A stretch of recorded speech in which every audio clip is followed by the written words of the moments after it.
because she's so pleasant and we're so honored to be here today. Now, usually when she comes on stage, we would clap for her, but we're going to change it up today. Okay? So I need everyone put your right hand up. We're going to make a fist. Everyone in the back, everyone in the back, everyone in the back, we're going to make a fist. And follow me. Amber! Oh my Amber! Amber! Loud! Amber! Amber! Amber!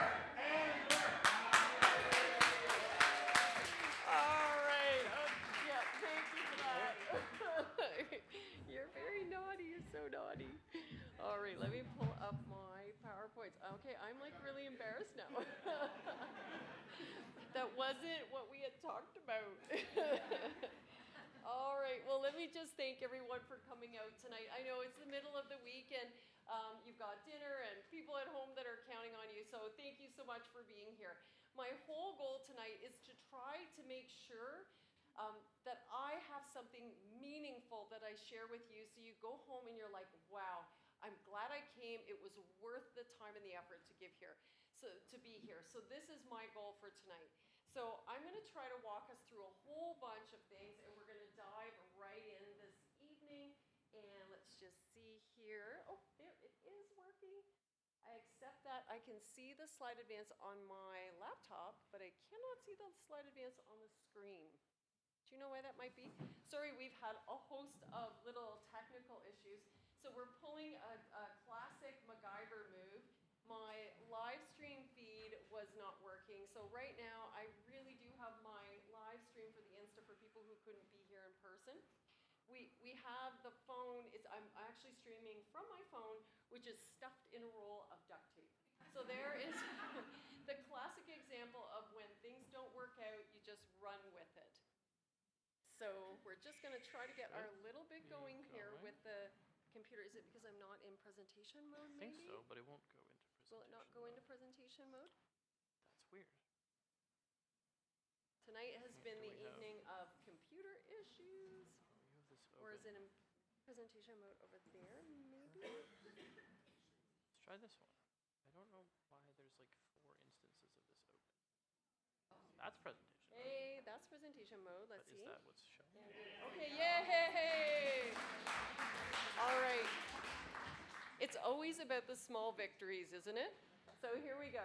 So let's get started. So the first thing we have to do, and this is like life this age, is we have to give it a disclaimer. So just so everybody knows, tonight is not intended to be personal medical advice. This really is a very broad, general educational talk.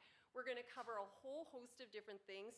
You really may find, I'm hoping, that there are things that resonate with you, that you think may be something you want to incorporate into what you're doing in your own health plan. So the goal of tonight is to transfer some of these ideas to you, and you always want to do this under the guidance of your own physician who knows your health issues the best. So again, please make sure before you start something new, you just check it out and make sure it totally is right for you and it's a good fit. So with that said, I've had the opportunity to work with many of you, and I'm meeting some of you for the first time tonight, so thank you so much for being here. My background in this area comes from traditional medicine. And I say that with pride and I say that with apology. So one of the things we're going to focus on tonight are some of the things that conventional medicine does very well and some of the things where conventional medicine may have actually failed us a little bit and what to do with it and how do we move forward positively from here. So that's my background. I'm a physician by training. I've worked in a bunch of different areas over the years. And it's funny, you know, as I'm getting older or, you know, experiencing more of life, what's been important to me has sort of been morphing through my lifespan as well too. So we're going to touch a little bit on hormones and some of the changes, hence the book. And again, this is sort of all coming into it. Who here identifies as a Gen Xer? Well, yeah, a fair number of us, yeah. So again, if you're a Gen X, you've either been there, done that, or you're just coming into it, so welcome. So we'll get started. There should be a book for everybody to go home tonight. If you did not get one, we have copies just over at the back of the room, but please take one with you. Share it if you find it helpful. Again, we want to really try to advance women's health. So this is really the era of women's health. And one of the things we're trying to do is get the awareness out there. So everybody here has a complimentary copy. We have it available also as an ebook. We are live streaming tonight, so the live stream people are not receiving the hard copy. So if you're watching this on live stream, if you can use your smartphone and you can click on the links. I do have people watching this from the US, so there are 2 different links just to make people aware. The American link for the ebook will only work on a computer system, not a smartphone. The Canadian one works no problem either way. So again, just depending on where you are, this is another way to access the book, or again, if you want to share it, you can do it that way as well. So I want to cover a whole litany of different things. The first thing I want to do is sort of look at why here, why now? Why are we as women here? And by we, I mean the collective we, including myself. Why am I here looking at hormone medicine and trying to advocate for that along with some of the other things we do? And I want to take a look just in general why we as women are finally getting a bit more of medical attention, which we so rightly deserve and has pretty much been withheld over the years. So we're going to start and look at the why we're here and who we are. And then from there, we're going to do some deep dives all the way microscopically, all the way up, all the way through. And we'll do that in 2 sections. So the first thing we want to do is look at, well, who are we? Who is our generation, our demographic? So again, broad spectrum, we're Gen X, yes. But who are we? Who are we? Well, we are really sort of the sandwich generation right now. At our stage of life, many of us are navigating a bunch of complex things. We have quasi-adult kids. Maybe they're still at home. Maybe they're transitioning out. Maybe they're out and they're bouncing back. Our parents are getting older now. They're having health problems. So we're worrying about our parents. Maybe, again, if they're really struggling with health, we're struggling to try to help them manage and cope. And at the same time, we're trying to run our own life, still working, still, managing things around the house. So a lot of pressure and a lot of giving, a lot of caregiving, and not a lot coming back. And so many times women find themselves at this stage surrounded by others and very much alone.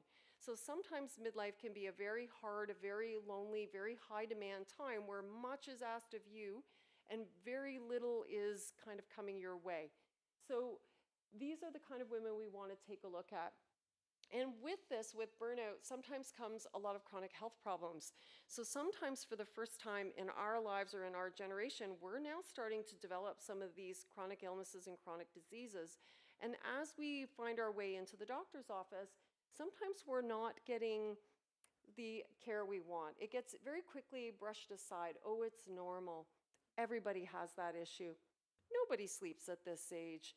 You'll just get used to it, as if that was a diagnosis and not an insult. So part of what we want to do this evening is kind of take that concept and reevaluate it, but most importantly is to try to empower everyone with some tools to access the care that they need and be much more successful going forward.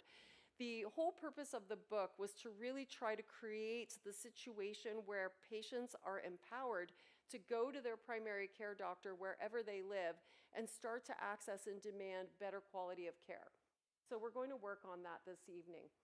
And if we take a look again, this room is primarily, again, Gen X, this very specific demographic. Who are we if we look in the mirror? What are we experiencing? We're tired, we're tired. We're stressed. We're feeling the pressure. We're finding that, again, our bodies are starting to betray us a little bit. Everything's a little stiffer, a little harder. Sleep doesn't come as easily. Memory is not what it used to be. And again, if you've always been a power girl out there, you're walking into a boardroom and you have that little blank or you don't feel as secure, depending on what you've always derived your identity on, your identity can be challenged as well too. So these are all the different things that at our age and stage we're experiencing. This is a shared experience for everyone, and yet many times everybody is isolated and feels alone. So who is this mystery woman? She's everyone. She's everywhere. She's the woman next to you working out at the gym. She's the lady who gives you your Tim Hortons coffee as you go through the drive-thru.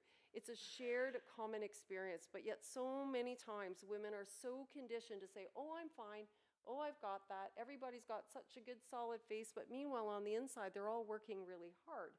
So what we want to do is be sensitive to that and do things to try to restore her, empower her, and give her her health back. So again, the main things we see from a medical point of view, one of the big things is just the medical dismissal or the medical normalization of this stage, that you should just accept it. It just is what it is. There's nothing that can be done for it. So many times this is the messaging when people are going in saying, hey, look, I'm not feeling good. I carved time out of my busy day to be here. There's something actually different about me. I can't quite put my finger on it. It can be very frustrating to be told, oh, it's just normal, or everybody goes through it, or here, take this medication unrelated to some of the things that are going on. So we want to make sure we address that. And again, with hormone changes, sometimes people just don't even recognize themselves anymore. And I'm not talking about the mirror. I'm talking about the energy, the social connection, the desire and the drive to be close with others. This can all really change over time.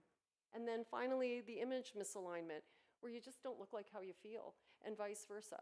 So we want to try to be congruent in all these areas of life. So I fell victim to all of this as well. I am not here saying that this doesn't happen. I'm here saying this happens, and it happens to all of us, even myself.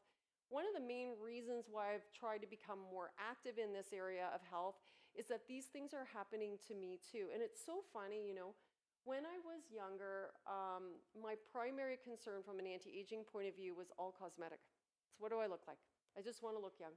I want to look as good as I can. I'm not trying to look like anybody else, but I always want to be the best version of myself, fresh, all of that, restored, not tired.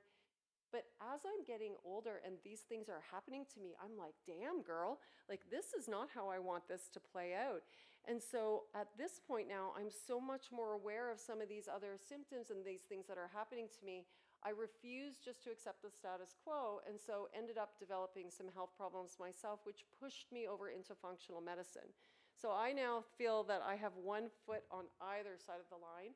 I have not disregarded my conventional medical training, but I really think there is much more that can be gained. And when we look at things a little more broad-based, when we incorporate some of the functional health things that the naturopaths have been doing, the dietitians, and some of the other folks in medicine, if we take the best of everybody, why not cherry pick?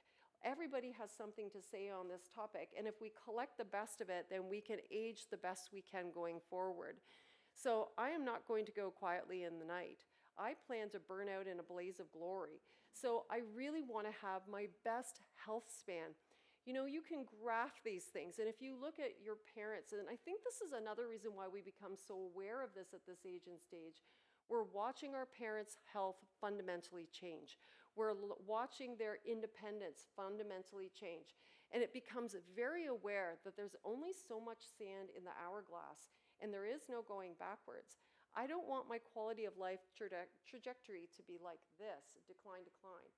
I want to go like this, maintain, maintain, maintain, dead. So this is what I'm aiming for. So I know I can't make myself live forever, but I want to preserve quality. And the big thing I'm more and more becoming aware of as I kind of work through this myself, both intellectually as well as academically, is that it's an investment in future me. It is intentional. So when I was younger and I only cared about the cosmetic stuff, it was kind of like I was blissfully ignorant. But now as I'm getting older and I'm watching my parents get older and those around me and change, I am no longer unaware. And so now I want to act with intention, because my goal is to try to do some things today to keep me robust and vital tomorrow. And the good news is there's lots of things we can do to change the trajectory. And you'll hear me refer to trajectory pretty often. So again, it's the slope of the loss of the function. So again, we are going to decline. I don't want it to be a steep decline. I want to flatten mine, keep it as shallow as I can for as best quality for as long as possible. So these are measurable things that we can actually do.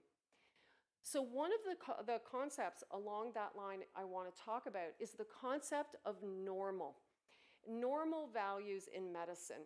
So many times when my patients have gone in to their healthcare providers for care, and again, they have all these different symptoms that are vague and sort of floating out there and they don't seem obviously connected, one of the common things that is offered is just a panel blood work. Let's just see what's going on.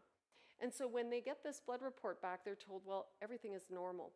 And really, there's nothing more discouraging than knowing in your bones that your body is changing. But yet, when you go to somebody who you trust in the healthcare profession and they run a test on you and they say, oh, well, everything's normal. Well, what do you do from there? It's almost like it invalidates your experience. It's almost like, again, you're getting gaslit. You know that there's something happening, but at the same time, the paperwork doesn't show it. So the problem is with the normal values as a concept is that normal values in medicine are predominantly statistically based.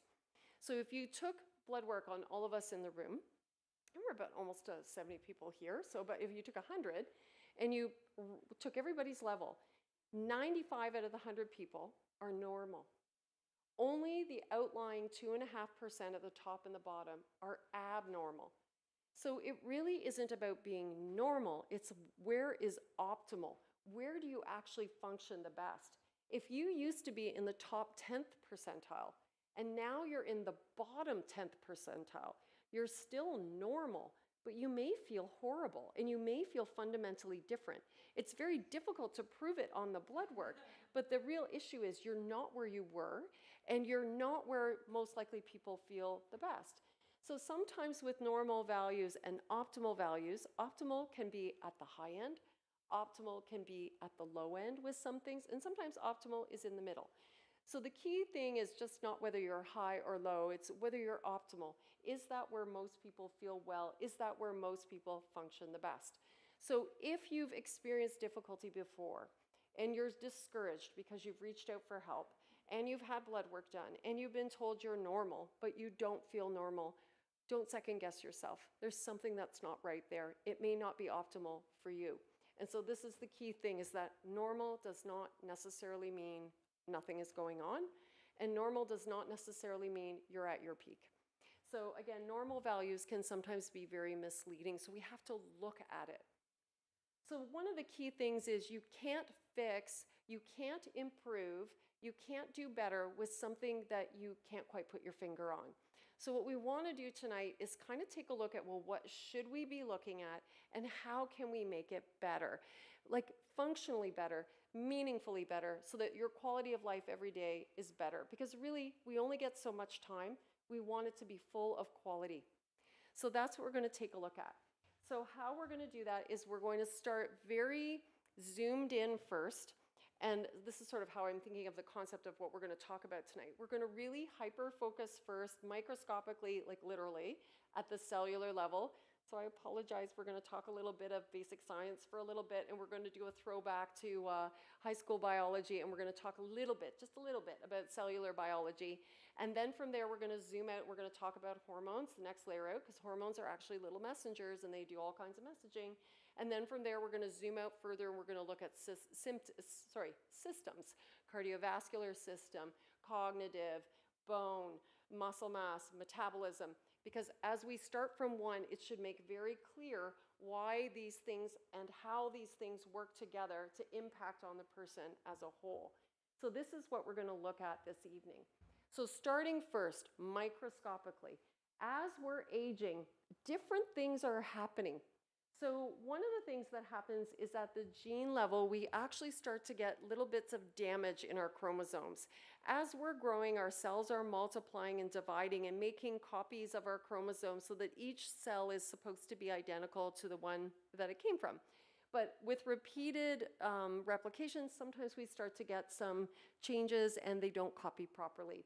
And again, with genomic instability, sometimes we end up with problems like cancers. So again, this is where that can sometimes stem from. Another thing we're going to talk a little bit about this evening is one of my favorite little things, the mitochondria. I like to nerd out on mitochondria. Most of the cells in your body have them. They are the energy converting unit in your cells. You need to think of a mitochondria like a currency exchange booth, as if you were so lucky and you were going away on a vacation, where you take one form of currency, you give it, and you get another one back. Mitochondria take your food energy, they convert it into cellular energy, and you burn it. And so a lot of the issues around function and a lot of the issues around metabolism and weight gain and difficulty losing weight and maintaining muscle mass have to do with failures that happen at the mitochondria. And these are actually things we can do something about. So we'll talk about how to benefit that and make that more efficient.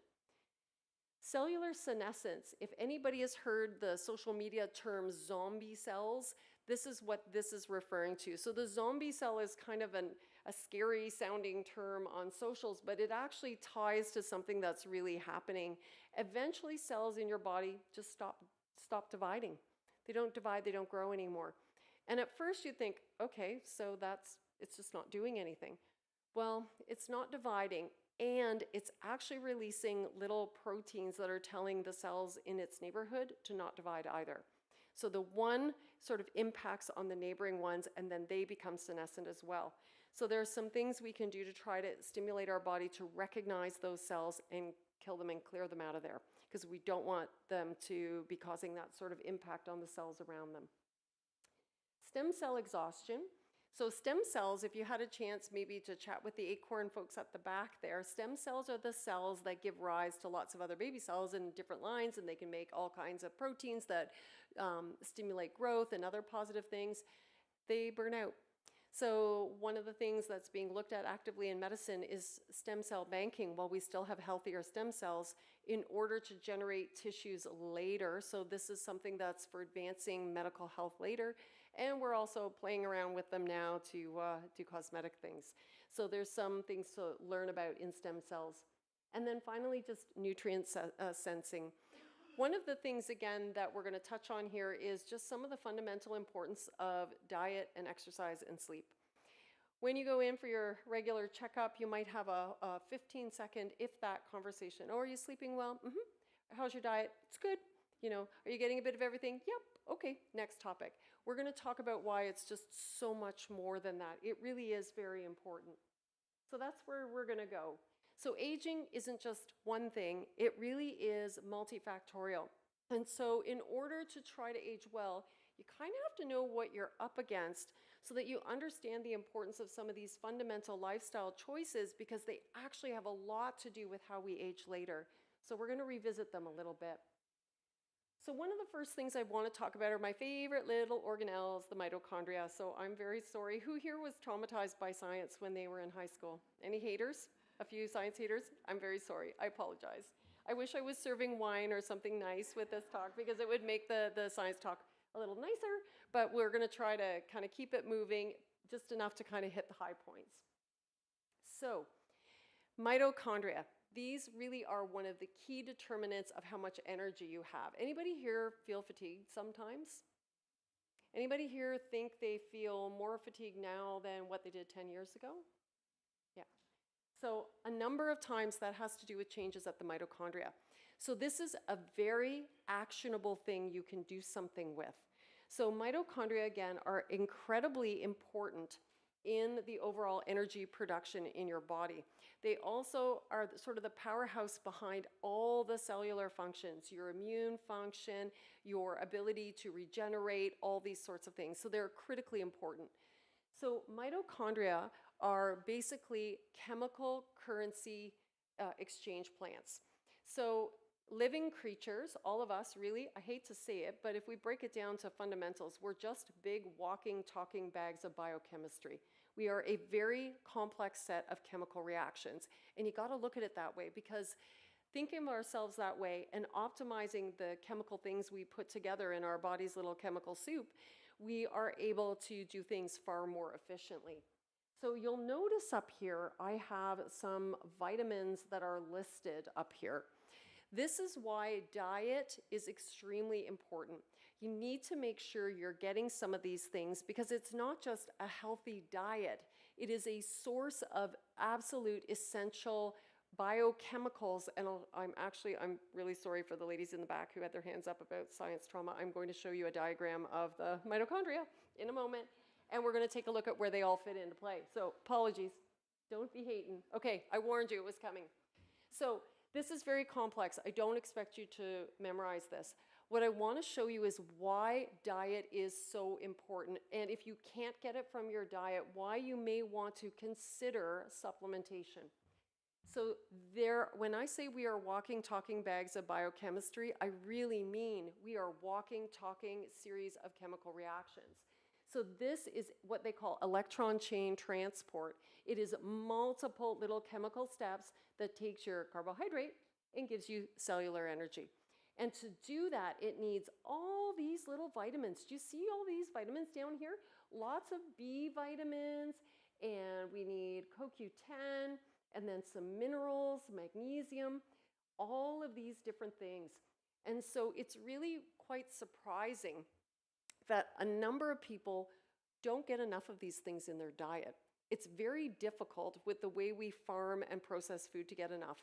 So sometimes people need to do a little bit of supplementation. I'll give you a bit of a little heads up. I tried to make a slide at the end of this section that is worth taking a picture of.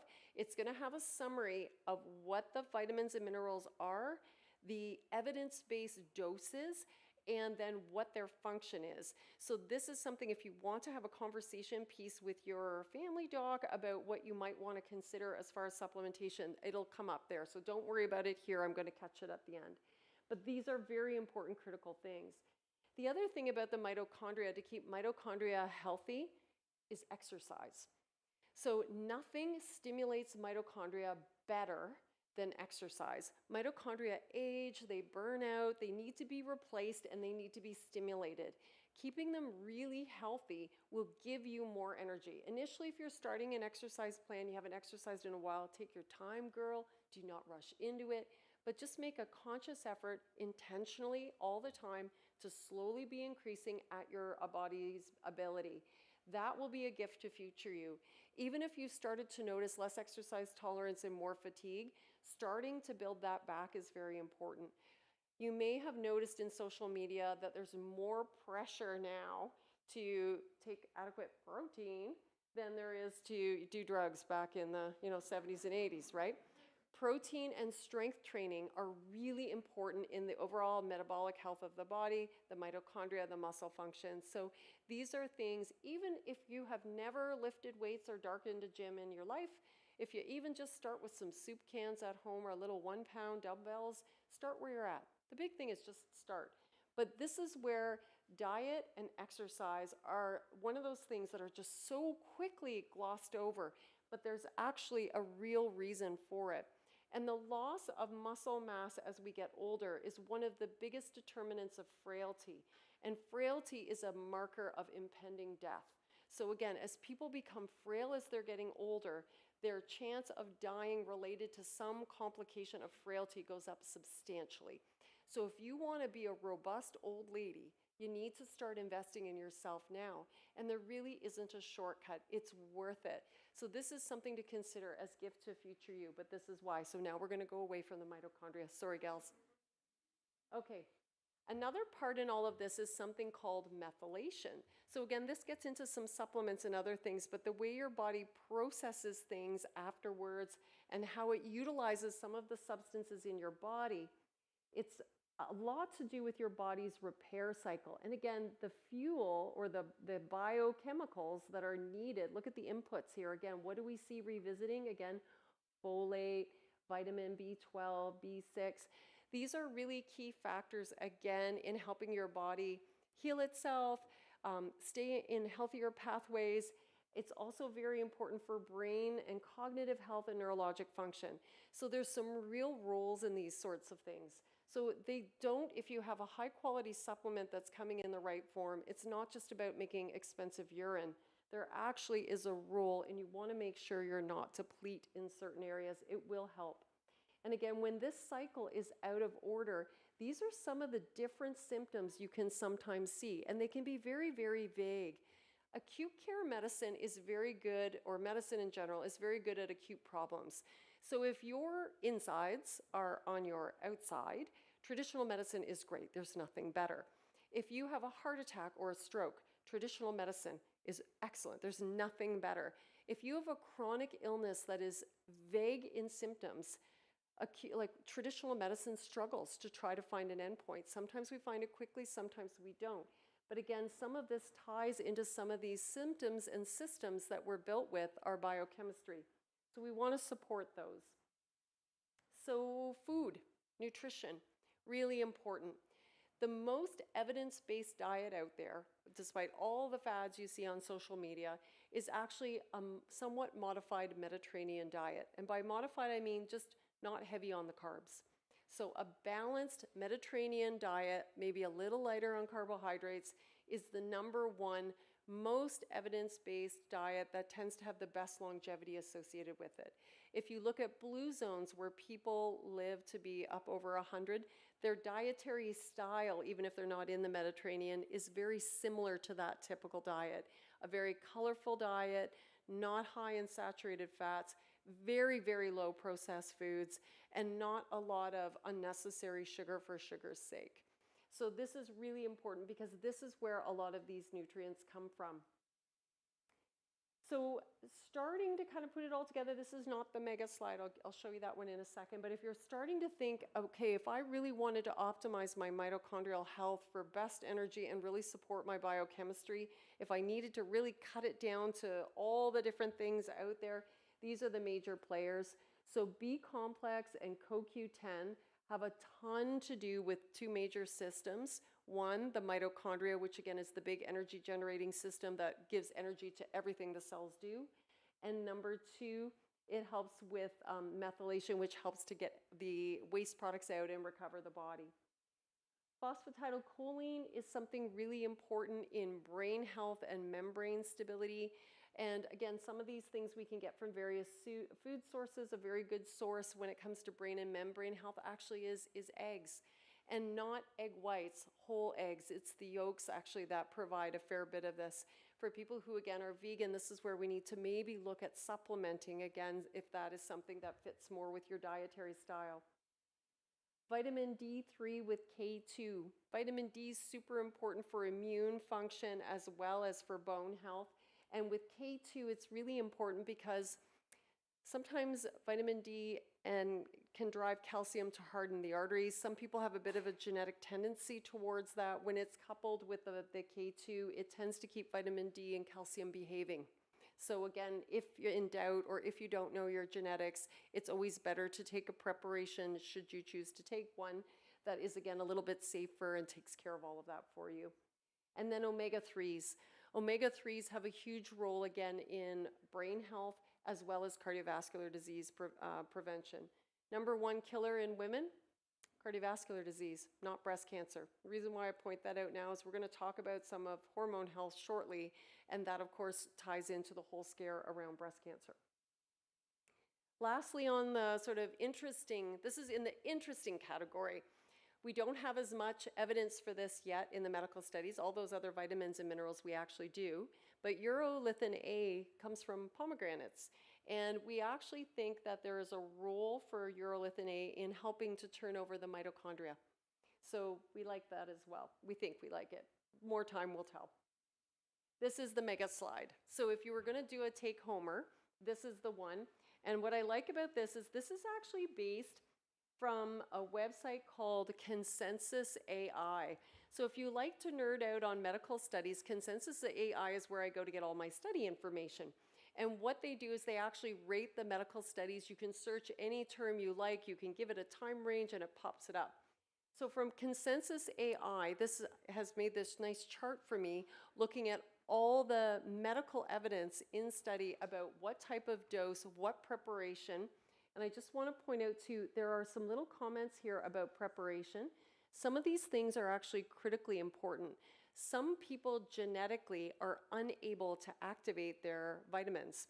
So they may take enough in their diet, but they get it in a form that is not usable by the body directly. Again, it kind of has to have a currency exchange. And if you genetically are programmed a certain way, you can't do that very well, which means you can't access that gene very well. And we're going to talk about that tonight a little later. It's called the MTHFR gene. Anybody hear about that? You might have seen it in socials, MTHFR, a few people. Yeah, so I have some MTHFR issues. So I'm going to pull my genetic panel and show you. But I need these special activated B vitamins as well, and it does make a difference.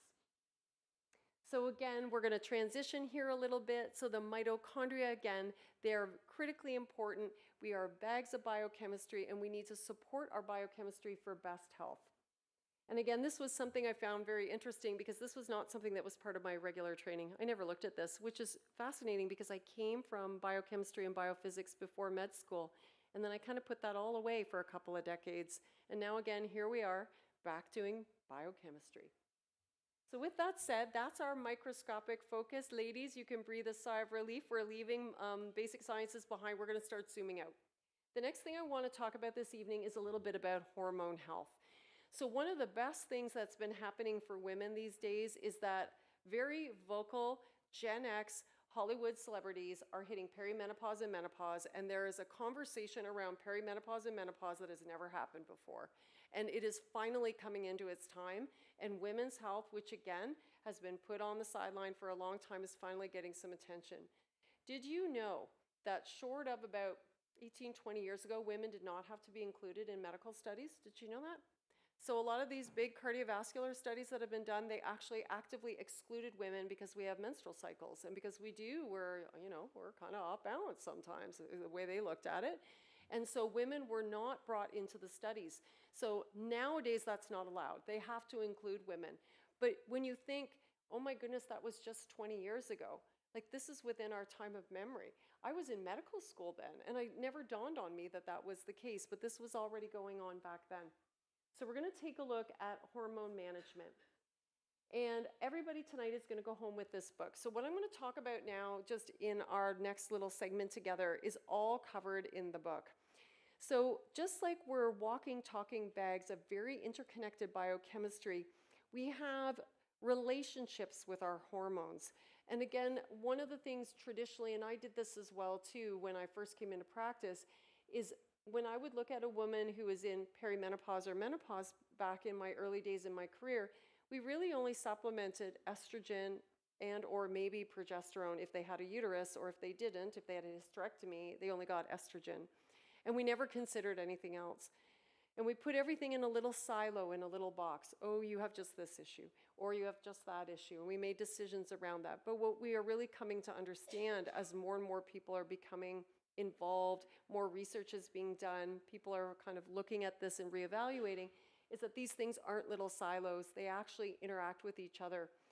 Hormones are messengers. They're messengers. They tell different parts of your body to do different things. So if there's one thought I can leave you with this evening, I want you to understand that your hormones are messengers, not for breasts and uterus alone.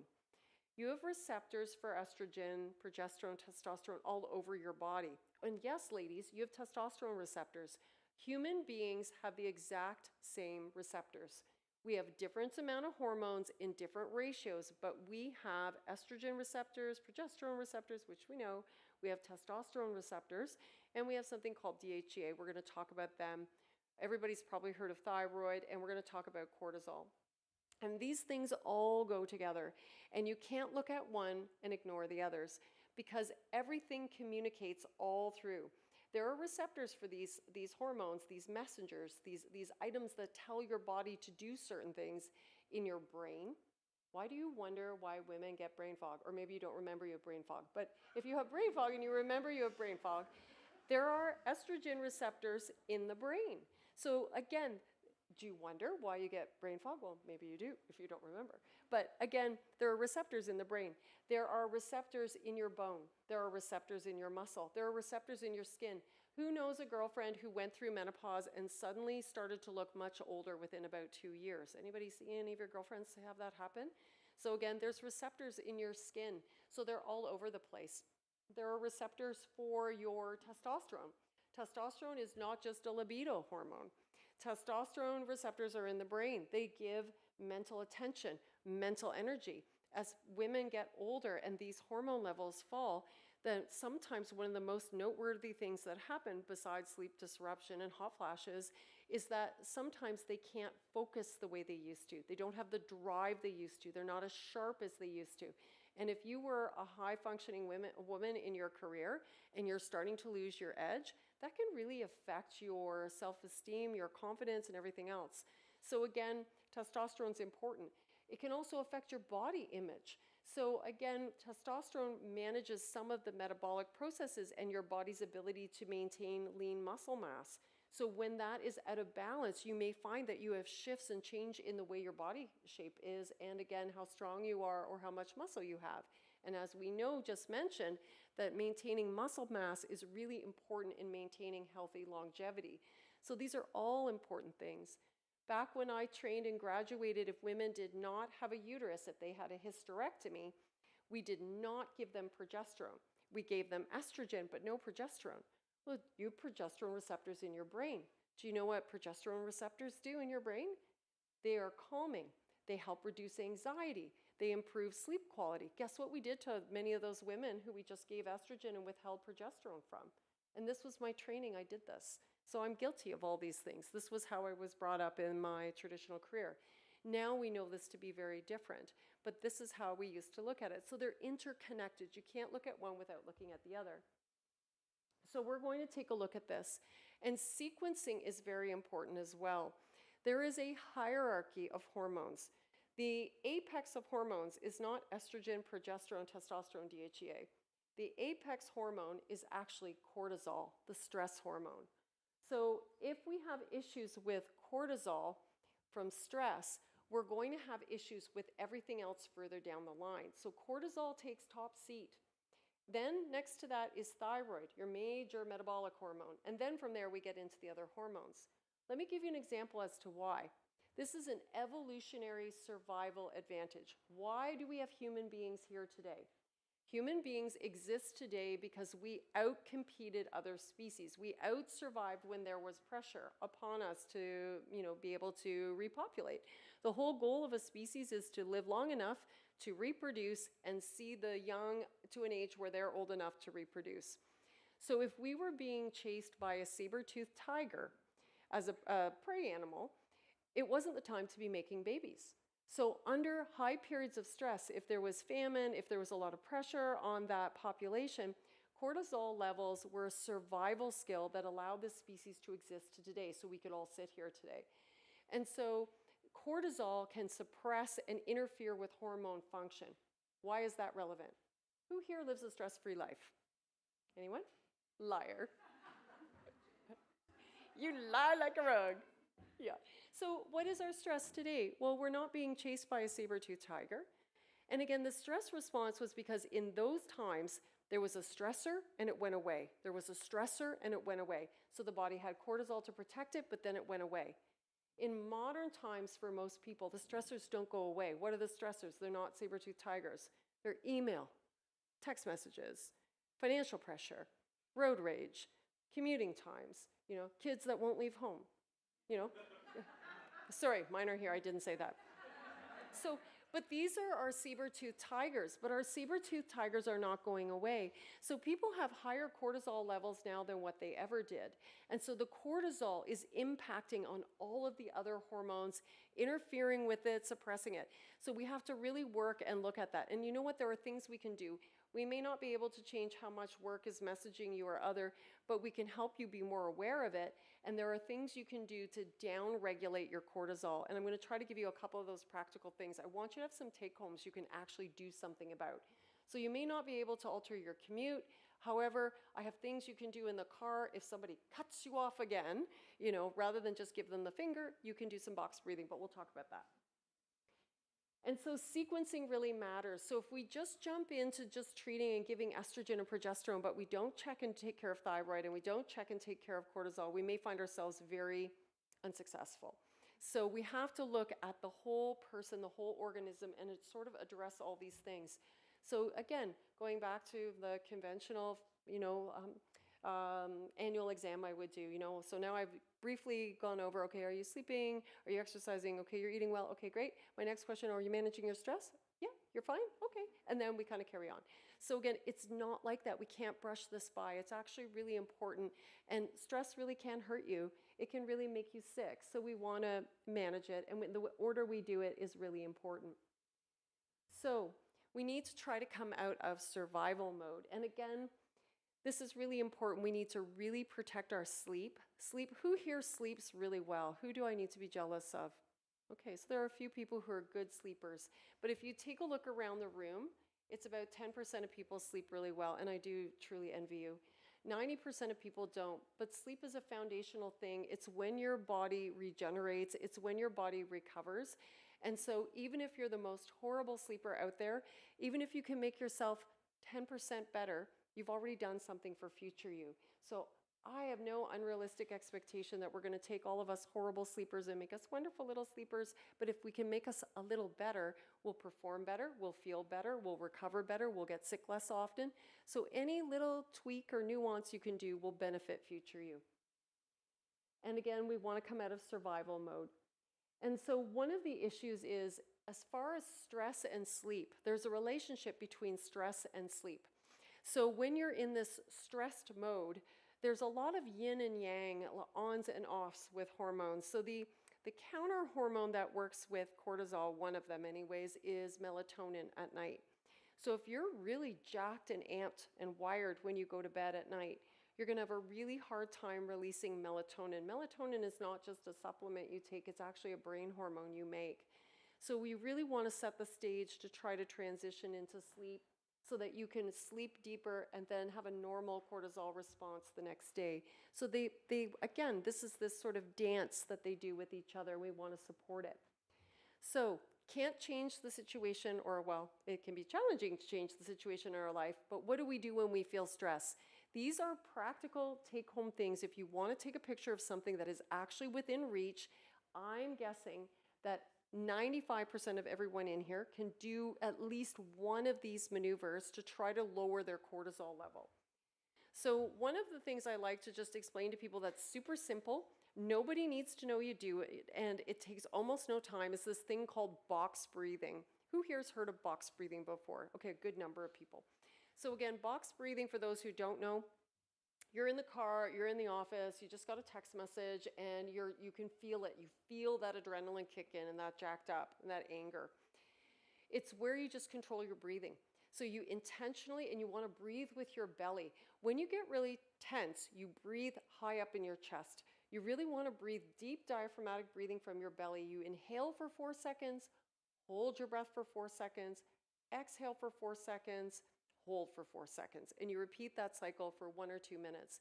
It activates the parasympathetic nervous system, the calming system, and it helps to downregulate you. So if you only take one take-home thing from today, that's a simple thing. You can do it in the car, in the office, at home, at the dinner table, when you're, having the kids there, and everything can be there. From a sleeping point of view, protecting your sleep schedule is one of the most important things you can do. And again, if we look at today's era with text message, emails, social media doom scrolling, all this kind of thing, you want to try to come off of that and have some sort of pleasant ritual before bedtime that's calming, whatever that means to you. So maybe it's you just go, you relax, you read a book. Maybe you have a shower before bed or a nice hot bath, or maybe again it's just the ritual of washing your face with your favorite things and just winding down. But you should try to develop a wind down ritual and get up and go to bed at the same time. Again, it helps with just unwinding the cortisol. Some people, stress is more than that. Some people really get almost panicky, or they really get amped up. Then one of the things we can do, actually, again, outside of reaching for like a little lorazepam, is to try to abruptly give a vagal stimulation. And we actually do this in the emergency department. When people come in with atrial fibrillation, sometimes what we want to do is jack up their vagus nerve, the vagal stimulation, to try to break that loop. And so one of the techniques, which we can also use for anxiety to really suppress that really anxious response, is dunking your face in ice cold water. That instant face immersion in ice cold water, but you don't stay there. Just breathe out, come up for a breath, and put it back, because that's a whole other bag of issues. But this is something you can do in a situation of true panic. So it can be helpful. So these are just simple things you can do to try to interrupt the cortisol and the panic cycle. So that's cortisol. Thyroid. Anybody know anybody with thyroid problems? Super common. So about 1/3 of women have unrecognized thyroid disease. It's that common. So in this room, if you take a look here, if we were just to take sort of all comers, let's just take this room back to those wood doors. All these women out of this group have thyroid problems. That's how common it is. And only a small percentage of them are recognized. And again, it can be too high or too low. So thyroid is kind of like the story of Goldilocks and the Three Bears. We need the porridge just right. Both are a problem. So if the porridge is too low, or sorry, too cold, or the thyroid is too low, then it's all this, what I call slow down symptoms. People get constipated, they're cold all the time, they're fatigued, they put on weight. Now, you don't have to have all those symptoms. Some people have one and not the other, but these are kind of common things we see. On the other end of the scale, you can have hyperthyroidism. That's where people are running too high. And again, you think, oh, great, well, if you gain weight with the other, I want that one. Well, one, you don't get to pick, and two, you don't always get the weight loss. But they tend to run too high. They can have high blood pressure, high heart rates, palpitations, tremors, anxiety, sweats. So again, everything that hot flashes and sweats is not necessarily menopause. It can also be thyroid. So again, we have to look at some of these things, and we need to address that first because it impacts on things down the line. So again, the testing for thyroid can be tricky. And this is again where conventional medicine kind of comes up to a little bit of a hiccup. So the most common test alone that we do is if somebody is complaining is something called the TSH. It's a stimulating test. It's not a direct measure of the thyroid at all. The thyroid responds to kind of like a brain thermostat. The brain thermostat, if it doesn't feel a lot of the thyroid hormones, will start signaling, make more hormone, make more hormone. It's just like the thermostat in your house. If the house is too cold, it's going to signal the furnace, make heat, make heat.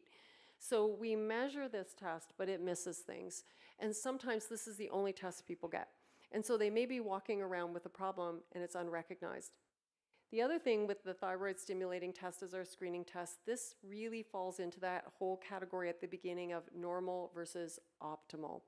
A lot of people are in the normal range, but they're at the high end of normal. This is where you want to be at the low end. They're at the high end of normal, and what that's saying is, and again, think back like the thermostat. The thermostat is screaming at the furnace, make heat, make heat. The parts of the brain that stimulate the thyroid to produce are saying, make it, and it takes a lot of stimulation to do it.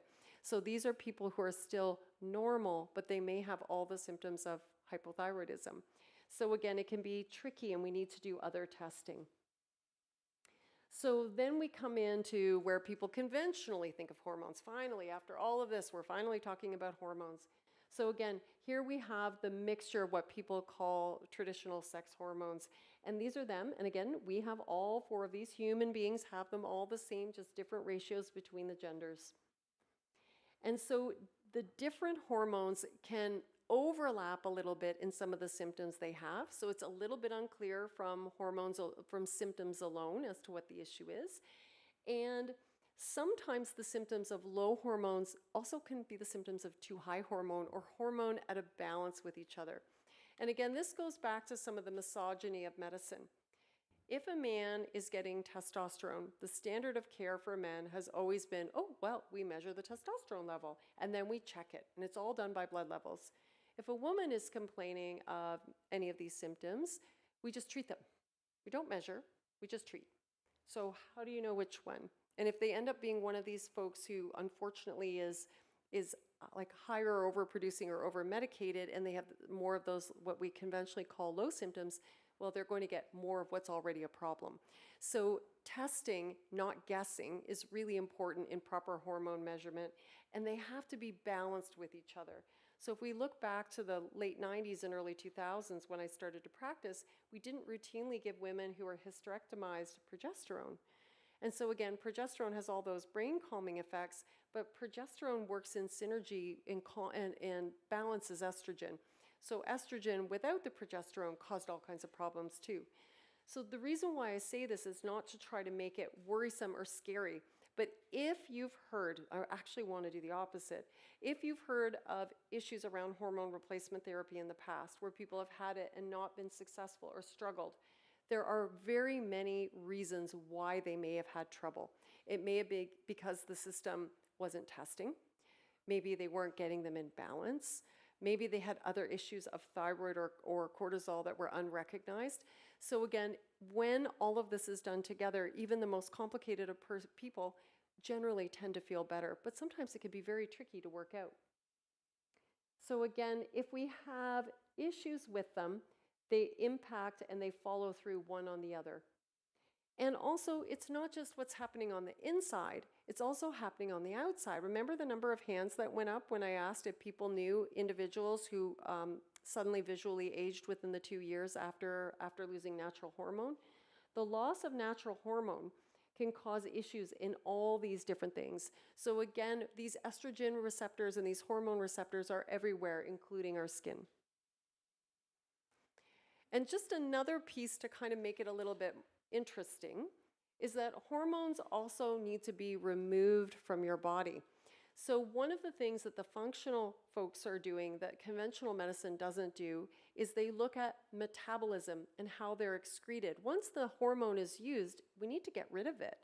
So one of the things we do is we measure metabolites to take a look at how well our body is getting rid of the hormones. And the way I like to talk about that is like looking at a bathtub. The amount of water in a bathtub, if you didn't plug it, depends on how much water is going in, but it also depends on how much water is coming out. So if somebody has some sort of genetic predisposition to not metabolize very well, they may be very slow, like a slow drain, in getting rid of their hormones, and they may accumulate quite a number of metabolites. And so these can be people who go on hormone therapy and they don't feel well. They did initially and then they don't. So again, all of these things have to be looked at. But when we do this, we can actually do this quite beautifully. So there are ways to do that. And this is some of these more conventional tests. Anybody here ever see a naturopath before? Yeah, well, actually a good number of people. So these tests are not foreign to naturopaths. They're very foreign in conventional medicine. I sort of learned about it since then, but you know what? The naturopaths were onto this all the way along. And I think, again, this is where taking the best of both worlds and bringing them together can be very helpful. So this is what these tests do, the Dutch test. There are other such tests, but they look at the metabolites to give the best picture possible. So who here has heard about the Women's Health Initiative? Anybody heard of that study before? Okay, this was a life-changing and groundbreaking study back in 2002. I finished medicine in 96, was in full practice by 98, so I remember all of this happening. And I was such a huge supporter of HRT before this study came out. And what this study did is it threw the baby out with the bathwater. That's the best way to summarize the study. There were a few problems they identified, and they made a lot of wrong judgments, basically. And this happened again in 2002. These are our moms. So everybody here who's a Gen Xer, our moms were hitting menopause when this study came out. And so a whole generation of women were yanked off of HRT. And this is one of the reasons we see so much dementia and osteoporosis and frailty in our parents' generation. But this is where it comes from. So I remember pulling in all my patients and taking them off HRT.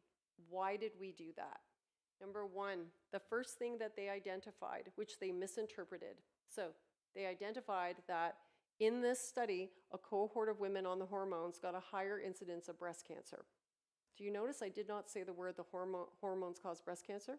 In this study, there was a higher incidence of women who got hormones who got breast cancer. Let's look at that. So in this study, they actually had women who had hysterectomy, who got estrogen only, and they had women who had their uterus, and they got estrogen and progestin. Words matter. Progestin is not progesterone. Progestin is a chemical that looks a lot like progesterone, but it's slightly different, and it's all about the differences. So the women who got estrogen only actually had a lower incidence of breast cancer versus the general population, and you never heard about that. The women who were in the cohort who got estrogen and progestin, and I prescribed these, they had a higher incidence. When subsequent studies were done in other parts of the world, particularly the European studies and other studies since then, and larger studies where they separate progestin from real human hormone progesterone. Progesterone is what we make. Progestin is what the pharma made, the specific brand. They actually found that there wasn't the incidence of breast cancer. So this is something that was correctly identified, that progestins can cause breast cancer risk. Progestins, not human progesterone. So that's important take home number one. So the word matters. And there's been 2 decades of confusion because for years, medical literature and researchers refused to separate the 2 categories. And they would do these meta-analyses looking at all kinds of different studies, but they just grouped all of that together and didn't tease them apart. So this is where a big problem happened, and this is where the scare around hormone replacement came. The second big thing they found in this study was that the women who were getting replacement had a higher incidence of clots and heart attacks and strokes. And this came as a surprise because we thought they didn't. Well, the issue was what we were giving again and how we were giving it. There were 2 primary brands I prescribed. I prescribed these. This is what was on the market back in 2002. One was called Premarin and the other one was called CEE. Anybody ever hear of those medicines before? Do you know what they stand for? So Premarin is pregnant mare urine, horse estrogen. CEE, conjugated equine estrogen, horse estrogen. Problem number 1, not human. Second issue was it was given by mouth. One of the very interesting things about estrogen, which is completely different than progesterone, so we're going to have a different conversation about progesterone, okay? Estrogen, like all drugs, all food, when we take it orally, it goes into our esophagus, into our stomach, and then into our intestine. The blood supply in the intestine is meant to collect nutrients to take to the liver to be processed and then, to be used as fuel. Medications follow the same pathway. So as the estrogen comes into the liver, the breakdown metabolites of that estrogen increase the clot risk. So the heart attacks and strokes and blood clots were related because it was oral estrogen. If we give estrogen in any other route other than oral, we don't see that happen. So estrogen, human estrogen, given through the skin or transvaginally doesn't have that issue. So those problems, the good thing from the study is we identified that progestins can cause breast cancer and that oral, non-human, and any oral estrogen for that matter, is not a good idea because again, it causes these metabolites. So if we avoid that problem, then we don't have that issue. Let me touch on oral progesterone, real human progesterone, not progestin. Oral progesterone, like food and like estrogen, again, mouth, esophagus, stomach, intestine, bloodstream, liver. The liver makes metabolites that then cross the membrane into the brain, which ultimately end up in something called GABA, which is a neurotransmitter, which is very calming. So the metabolite of the oral progesterone is actually somewhat better for sleep than what the topical is. So the oral part of the conversation for progesterone does not apply, or estrogen rather, that risk does not apply with progesterone. So progesterone oral can be good, estrogen oral is most likely bad. So again, we want to take a look. So the route, the type, these things really matter. Testosterone has the same metabolite behavior that estrogen does. So both estrogen and progesterone should not be given orally. So this is what we found. So this is the only silver lining from the Women's Health Initiative is we now better understand, but unfortunately we have 20 years of women who were withheld or got things that weren't good for them. So from there, we want to take a look at the next layer. Who here knows someone who's gone through perimenopause or menopause who's gained weight? Everybody. So the struggle is real. It's not a matter of, eat less, move more. To me, that's like an insult because that's not what the issue is. So when these complex chemical things happen, metabolism fundamentally changes. There is a reason why this is happening, and so we need to look at this and address it. Again, these hormone messengers affect metabolism. They affect the way the mitochondria work, and they affect something called metabolic flexibility, which is your body's ability to change and use different fuel sources.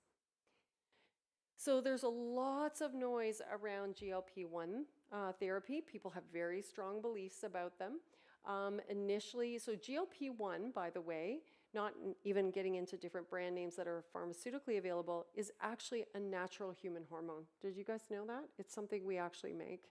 So the medicated forms, of course, are delivered in higher potencies and all these other things, but these are substances that are occurring in humans, and they help the body shift fuel sources, so they can really serve a nice role in doing that. So some people benefit adding a little bit of microdosing GLP-1 to their hormone protocol in order to get the best outcome from it. So this is one of the things we really want to look at, and these should all be things that are fair game for discussion at any medical appointment. There's no, GLP-1 is not vanity. It is a metabolic process that's happening, and this is a metabolic drug. One of the really fascinating things that a lot of the functional health people are watching for is that we're actually seeing reductions in cardiovascular disease, reductions in dementia, and again, all-cause mortality in individuals who are on GLP-1. We think that the metabolic improvements that are happening with GLP-1 are really impacting on inflammation and other things, and that's what's helping women and men live healthier, longer lives. So there are some folks who are getting to their ideal body weights again and then just reducing the dose as low as they can while maintaining because of these other very powerful anti-inflammatory benefits. So all of this is in the book tonight for everyone to take a look at. I just wanted to touch on it a little bit. And in these different chapters, you'll see some of these different topics that we've gone into. There is a companion workbook for the books. Inside the book, every chapter, there's a little QR code. If you scan it, you can download a free workbook.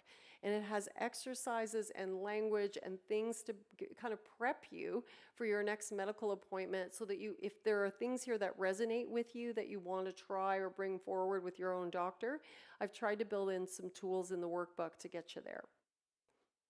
So again, if any of you, when you go to read this, we really want to try to expand this message to women out there and get the word out that there are things to do.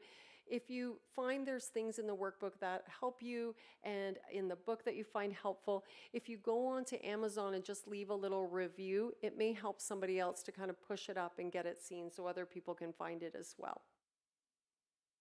All right, where do hormones hit? This is our last little part for this section, then we'll take a break, and then we're going to finish off the second section, which is much shorter, looking at what's kind of cool and upcoming with genetics and cutting-edge testing.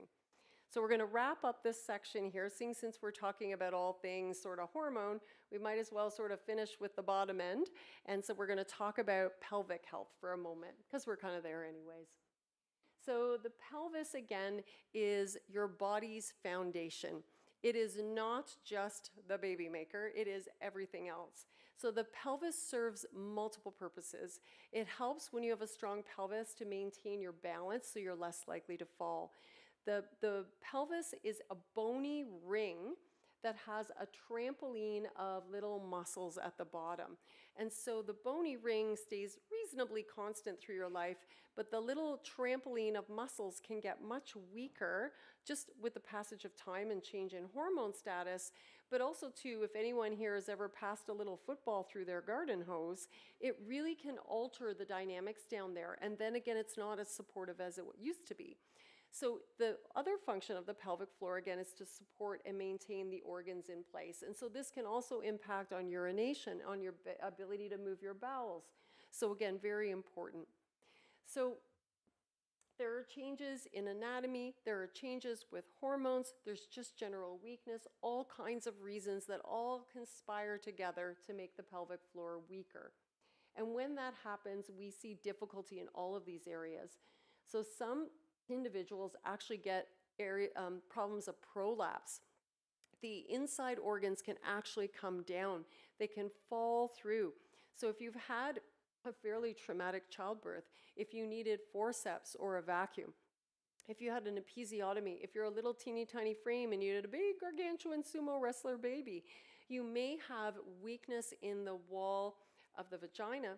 And what can happen is the rectum can fall forward and drop, or the bladder can fall backwards and drop, and parts that belong on the inside can end up on the outside.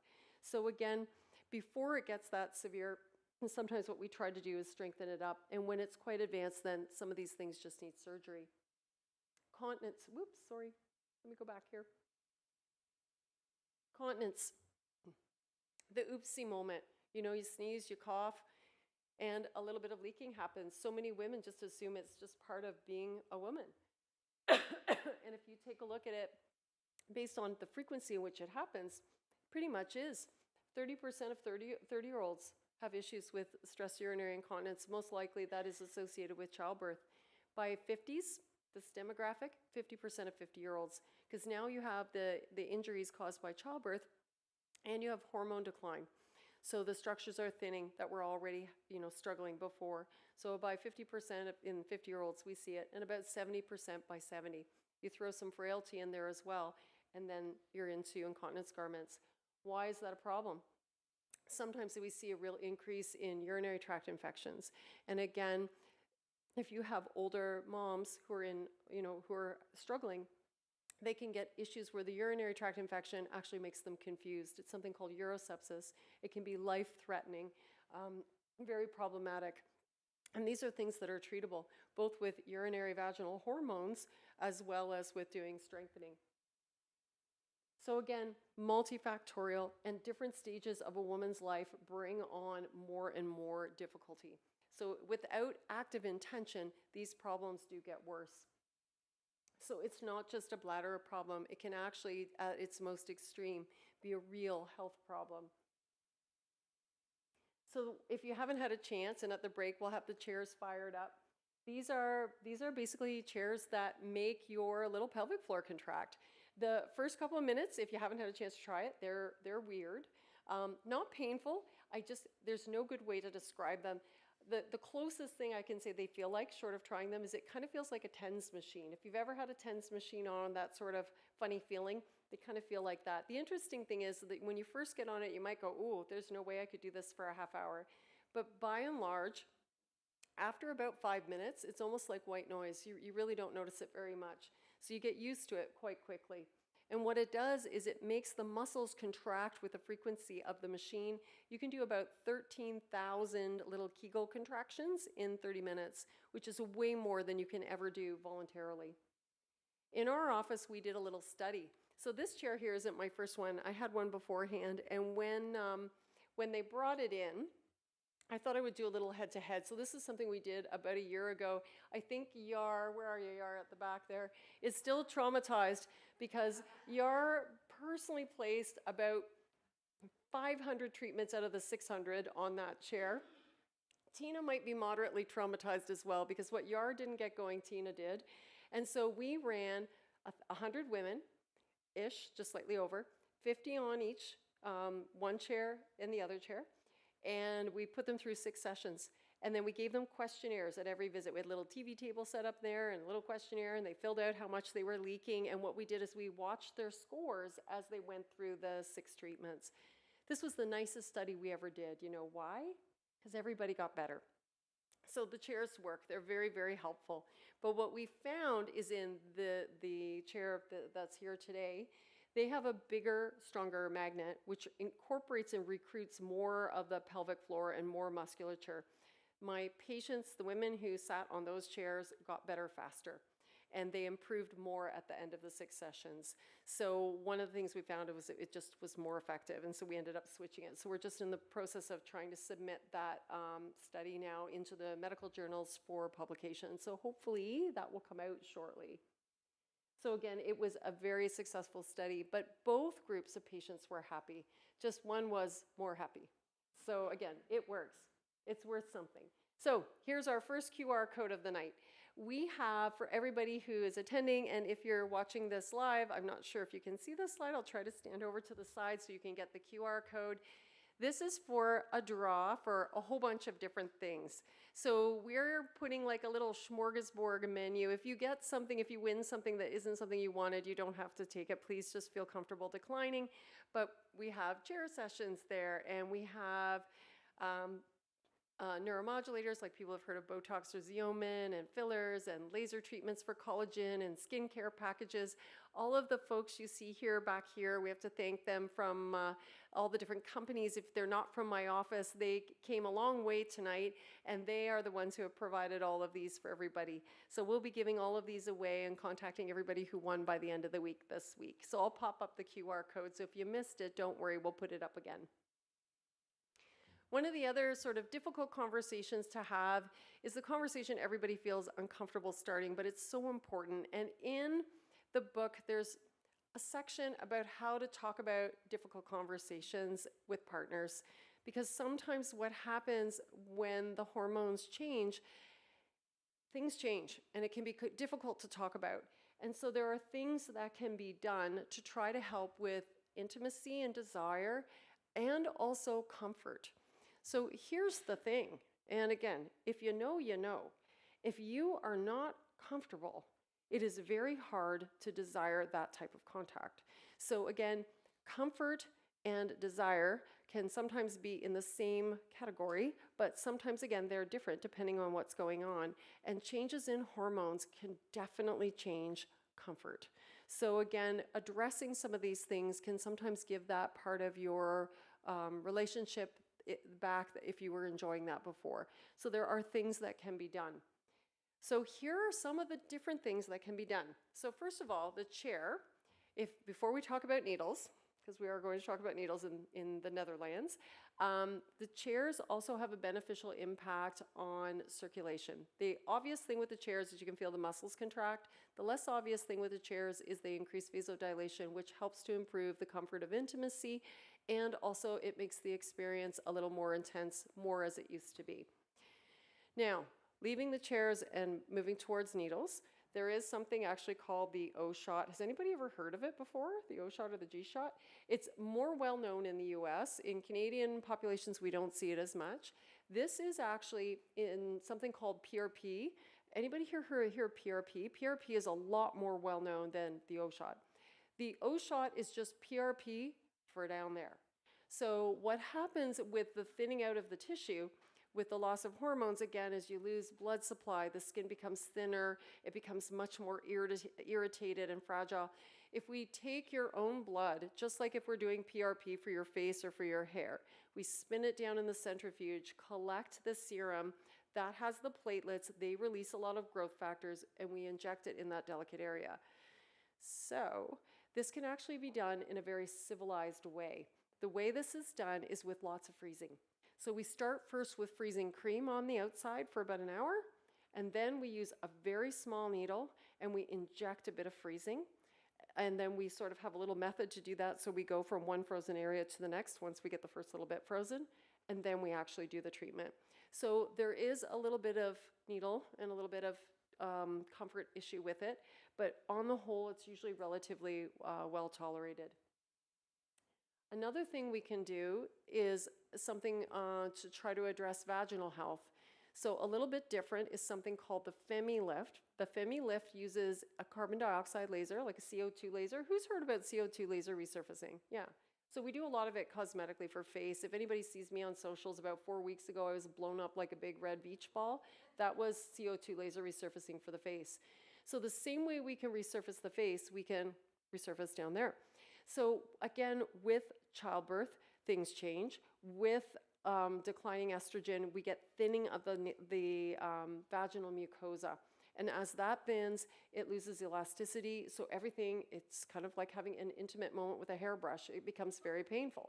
So what we want to do is restore the elasticity, restore the ability to lubricate, and again, make it a comfortable and ideally pleasurable experience. So this is where we use a CO2 laser internally inside, not the outside. The outside where the O-shot is, there's a lot of nerve endings. On the inside, there are different tissues that come together in embryology when we're developing. The inside part has no sensation. There's no nerve endings. All the sensations on the outside. So the laser is predominantly done inside where there's no nerve endings.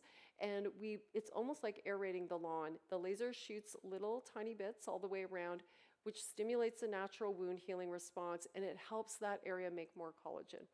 That treatment is, again, more for comfort of intimacy and improving it, the experience, whereas the chair is something more for either incontinence and intimacy. They have some overlaps and some different things. The O-shot doesn't really do much for the inside, but it helps for sensation on the outside. So depending on what the unique issue is that the woman is experiencing, we have different tools for different reasons to try to be a little more specific, to try to give them back what time is trying to take away, or childbirth. Again, it's always back to the children. So again, it's really important to kind of get everything in the right order, to treat everything in a really logical and balanced approach. So that sort of wraps the first little part of our discussion. And the second part is much shorter. I've got about 30 to maybe 40 minutes left just on what's coming cutting edge with some of the cool anti-aging. I know this has been a little bit of a long haul. What we can do now is we can officially break for about 10 minutes. The bathrooms, they have really nice bathrooms here, actually. I have to say I'm a bit of a bathroom snob. But if you go out the door kind of diagonally opposite, there are bathrooms located over there, water fountain, take a bit of a drink. You can try some of the things here. I'm going to stay up front for questions if people have questions, and let's pick up again in about 10 minutes. Is that okay? All right, so we'll all rendezvous in 10.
We're back on. 2 minutes, everyone. 2 minutes. I need one of those little, little gongs that makes the lovely chime. I know. 2 minutes, party people in the house.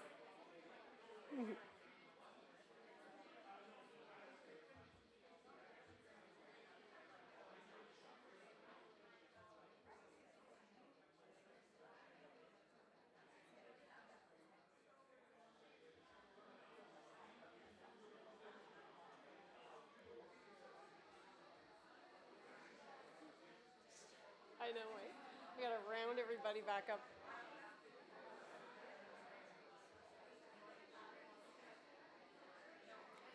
One minute. One more minute.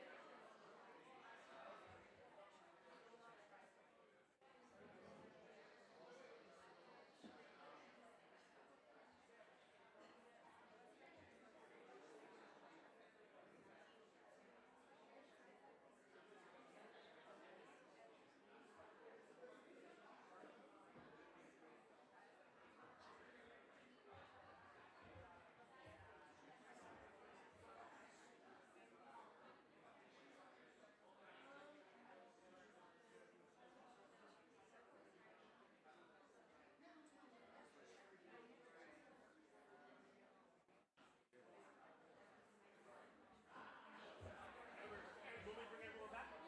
Okay.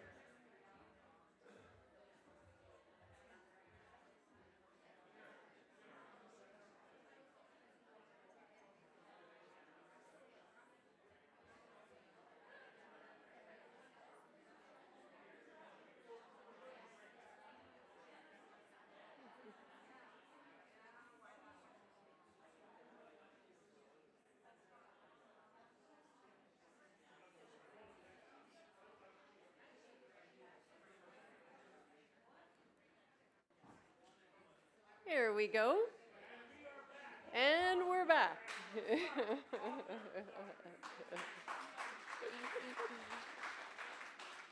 See, because Declan was not earlier, so we have to.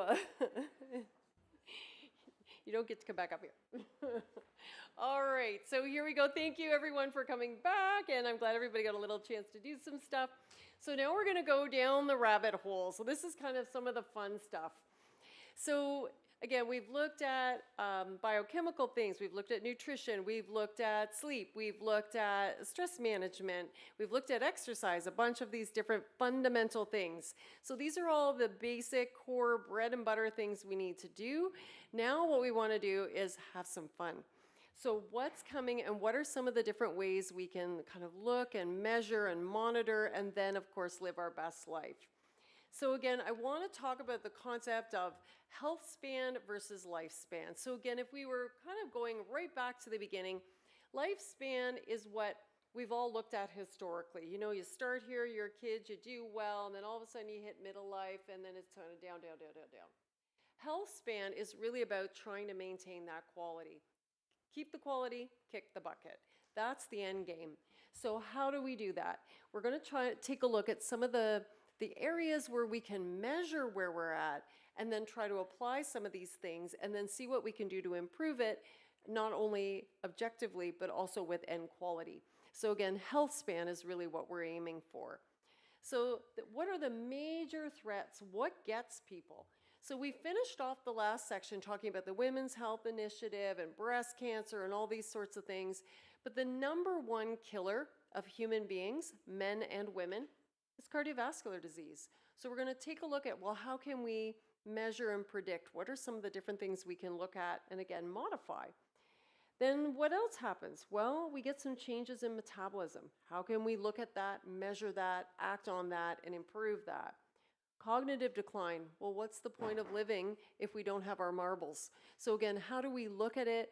How can we assess where we're at right now? What can we do about it? How can we keep it? Because it's good to have cognitive function. We want to be smart little old ladies. And then again, other issues that can get us, well, cancer and inflammatory diseases.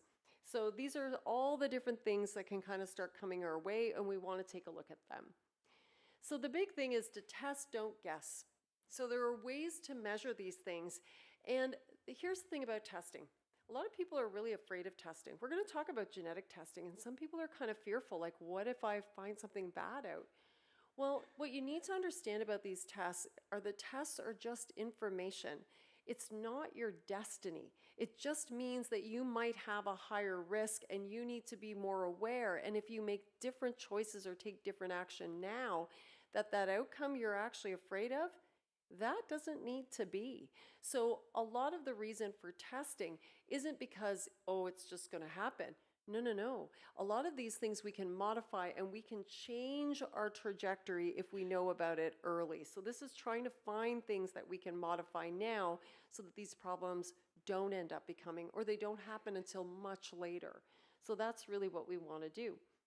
So cardiovascular disease. There are different ways to look at cardiovascular disease. So again, sometimes when we go to the family doctor, we get a cholesterol and a sugar done.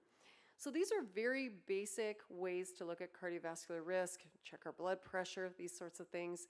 But some of the earliest markers of risk for cardiovascular start even before the sugar numbers go up, like a fasting insulin. This is something you can just ask your doctor to do. Check your insulin level when they check your sugar level when you go for your next blood work. The insulin level will rise before the sugar does. If you see that, then you know you got to take it seriously. Cholesterol.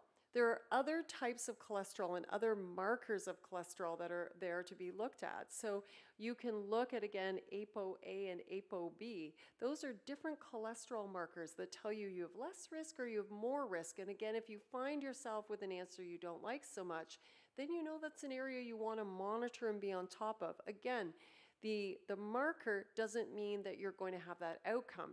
It just means you need to be more intentional. The purpose of this sort of stage for me in life is being intentional. I'm living with intention. It's not just sort of meandering through. I'm more aware now and I'm making active choices. So one of the things we have in our office, again, that's a very good predictor before sometimes we see big rises in blood pressure, is something called the ACCOR, and it measures the stiffness of the arteries. The arteries start to get stiff early on before people get chest pain, before they start to have issues. So sometimes we can measure, look, and report and take a look at this before it actually starts to manifest, where we still have more opportunity to prevent. Cardiovascular testing is really important for women too. This is not just a man's disease. You see more heart and stroke commercials now that are tailored towards women. Women have different symptoms than men sometimes. So again, we want to be more aware, but the number one killer of women is not breast cancer, it's cardiovascular disease. So again, we present differently. We can have jaw and arm pain more than chest pain. Nausea, again, it can be different. So when we hit perimenopause and menopause, that shift in our hormones can sometimes trigger changes that start to elevate our cardiovascular risk where it becomes more similar to men. Our estrogens and our hormone status prior to menopause keep us somewhat protected, but as we transition, we lose that protection. Other ways to look at things and measure things. One of the things we have in the office as well is something to really start to take a look at body composition. And by body composition, I don't just mean your body weight on the scale. We really want to see, well, how much muscle mass do you have? Again, we want to preserve muscle mass. We want to do things to increase muscle mass where we can. So being able to measure, quantify, and follow can sometimes be helpful. So there are different ways to look at this. The DEXA is one of them. We have the SECA. And again, we can track this over time to try to set goals. And again, sometimes people just do better with that visual and the reinforcement of coming in and checking in. So it's a way for us to help support our patients to try to keep them on track and on plan. We can do metabolic rate testing. So this is actually a VO2 max that I'm doing on myself. That's actually me up there. I go to this little kickboxing gym and I try to feel like a little beast.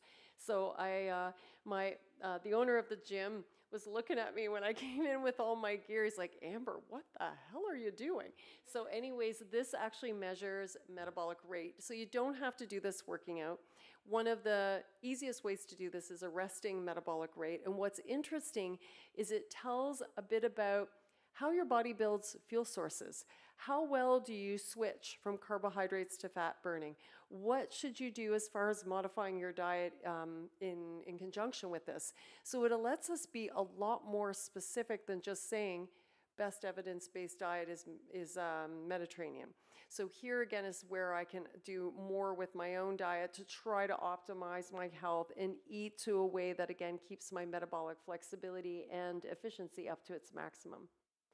Again, I've got another scan. If you missed this before, it's the same one as before. So if you already got it, you don't have to scan it again. I'm going to show it one more time at the end. So if it's something you do want to participate in, I just wanted to make sure you got opportunity. And for those online, in case I was standing in front of the camera, this is a chance again to be part of the draw, even if you're not physically here. What about sleep? We talked about sleep. One of the most important things to try to pick up on is sleep apnea. Who here knows somebody who has sleep apnea? Fair number of people. Sleep apnea is very dangerous. It's really quite bad. Actually, you can have sudden cardiac death because of sleep apnea. And when you think about it, well, what is actually happening? Well, you're actually suffocating. So at night when you're sleeping, for these folks who have sleep apnea, the muscles in their neck relax. You don't have to be overweight to have this. You can be thin. I had an individual in who I was seeing recently who, again, I had reason to suspect they had it, and I had been on them for a period of time about doing a sleep study. So finally, they got their chance to go for their sleep study, and they had it. So sleep apnea does many things, but from a cardiovascular point of view, it puts a tremendous amount of strain on the cardiovascular system, and it can really increase the risk of heart attack and stroke. And again, when this is happening, everything is collapsing. There's no oxygen getting through. The body, if it's really quite asleep and it doesn't wake up, then again, it may not start another breathing cycle and you can have sudden cardiac death. So that's very severe. Most people with sleep apnea don't have this, but it is an absolute risk to have that happen. And generally, sleep apnea gets worse, so it's something we want to take care of. But before that happens for a lot of people, they have huge losses in their quality of life. Number one, they are tired all the time. Two, they're at much higher risk for a car accident or industrial accident because they don't have the same focus. Because some of these people wake up hundreds of times at night. They may not even be aware because they're awake and they fall asleep and they cycle so quickly that they're oblivious to this happening. So one of the things we've got coming in with our office just recently we're bringing in is an at-home little sleep test. It takes a really long time to get a sleep study. And you have to go into another facility and sleep there overnight. And some people just find that that is too uncomfortable to do that and they don't feel like they sleep well. So these are not as accurate as having that full institutionalized sleep study, but they're pretty darn good. There's a lot of overlap. And if we see something positive on this, then we know there's a problem. And if they're completely negative, then it's highly unlikely there's a problem. Where the trouble is when it's something kind of in between. But there's a lot that can be figured out just from one of these little at-home sleep devices. And I think we're going to see more and more smart tech coming. So this is just one of the first iterations of this, and it's going to get better and better, and we'll see a lot more people sleeping at home. And what I'm hoping is that that will really expedite people getting these sleep studies because they're super important to do.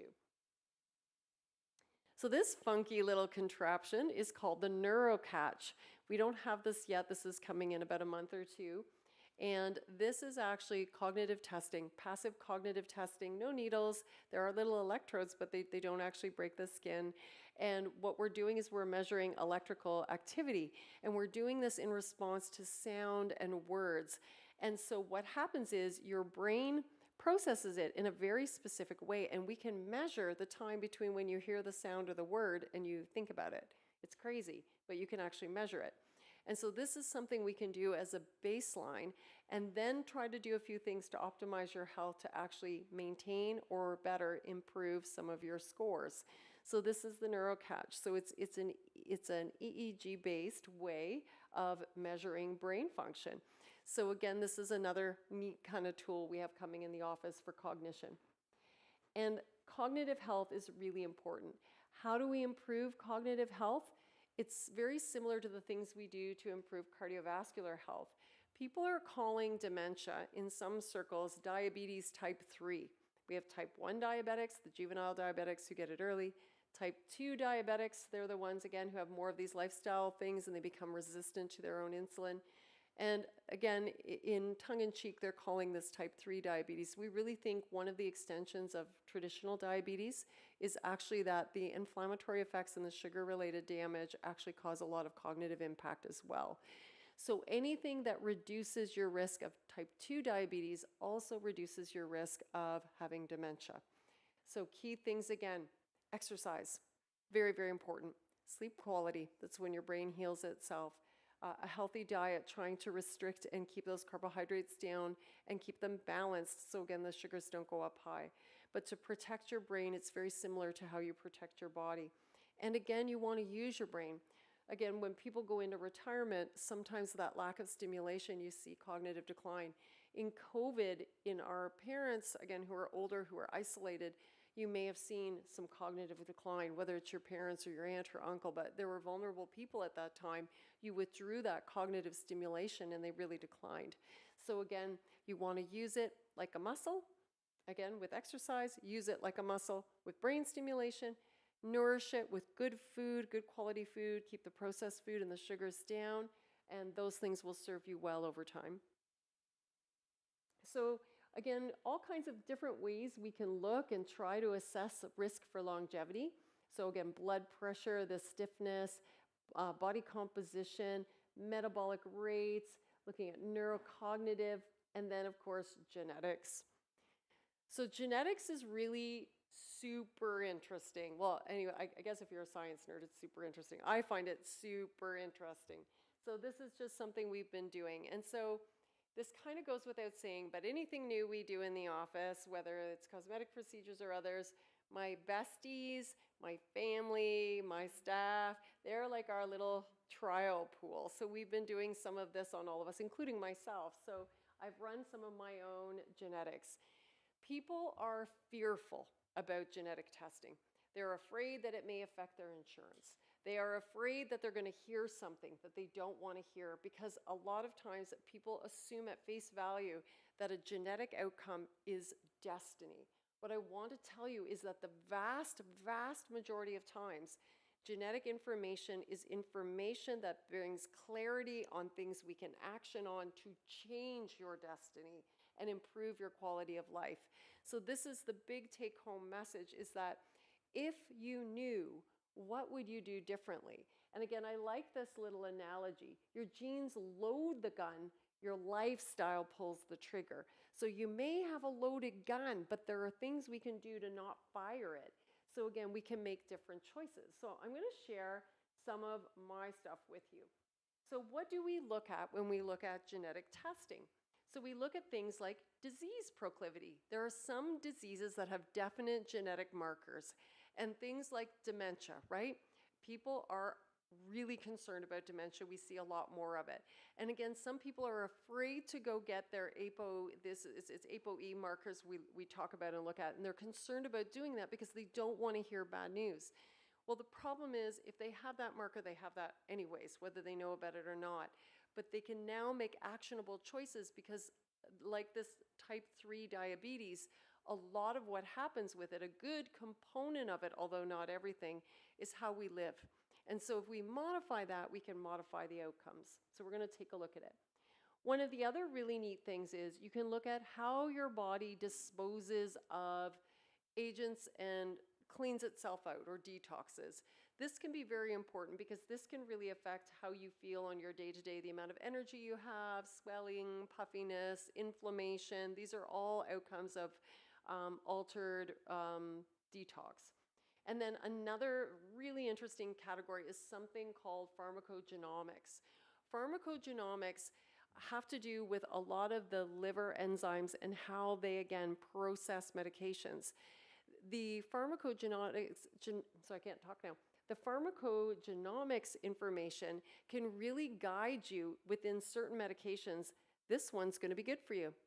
This one, you're okay as long as you don't push the dose and don't go there because you're going to have side effects. I'm sure everybody here knows somebody or they themselves know that there's certain medications they just can't take because they don't feel well on them or they don't respond or they can't get a dose that works. So again, this all plays into this. So these are some of the things I found out. And so the nice thing is the genetic tests are not blood tests, they're cheek swabs. So no needles with these. So easy peasy can be done at home. So here is some of the different things I found out. These are from my tests. So this is my ApoE status. So you get one gene from each parent. So you'll notice there's 2 genes there. The common ones we say are 2, 3, and 4. So the 4s are the ones we most strongly associate with dementia. Those are the ones we worry about, and those people need really aggressive maneuvers to try to live very healthy. So here, I'm green, I'm good. I'm a 2-3, so my dementia risk is low. So if anyone is seeing me as a patient, you know I'm gonna be good for a while. I got a couple years left in there. What I did not know that I had, this was a huge surprise because I haven't had any issues so far, and I can tell you this is going to change what I do. So here's an example of where a genetic outcome is going to change my behavior. I have this funny heterozygous, so I have one of these genes, not 2. It's even worse if you have both. But I have this and a couple other ones that increase my clotting risk. I wasn't aware of this. So for example, there are other things lifestyle-wise that I've done that also increase my clotting risk. So for many years, most of you I think know I had breast cancer, but leading up to that for many years, I took the oral contraceptive pill, which I would not do now, but that's what I did then because I did not know what I knew now. And the oral contraceptive pill really can increase clotting risk when associated with this gene. So I never got a blood clot, never had a stroke, but there are women on the oral contraceptive pill who do get blood clots and strokes. It's a known possible side effect, and it's about 40 times the risk of women who take HRT. So HRT is actually much safer than oral contraceptives in that regard, but I actually have the gene that makes that risk really high. I also took tamoxifen when I had my breast cancer, which also has a significant clotting risk. So again, got really lucky. So here again, the gene doesn't equal outcome, but the gene gives me more risk. Where is this relevant? Okay, well, it's going to affect my medication choices, but let's say I want to go on vacation and I'm going to be on a long flight. I am going to start wearing compression hose when I go on a long flight now. Never used to do that before, but people can get blood clots on planes. It's a simple thing I can do. I'm going to do that. And you know what? I might pop a baby aspirin if I'm going to go on a long flight, especially as I get older. I've been younger. I'm healthy. My lifestyle's really good. So I think these things have helped me, even though I've had definite things. I've been poking the bear here with some of these medicines, but I've gotten lucky. But now that I know, I'm warned, and I'm going to do a few things differently. And thank goodness I work in cosmetics because I got the bad genes for the skin. But you know what? My dad's from, his family kind of hails from northern England and the UK and Ireland. Like I've got that sort of background skin. But yeah, so it's a good thing I work in my field because I'm going to take a lot of work as I get older. Or I already do, actually. So again, this is where some of these genetics can be helpful. The other thing we can look at are the genetics of the liver. So again, you're going to see a lot of like mumbo jumbo here. Ignore the mumbo jumbo. Just really take from this is that the liver is complicated.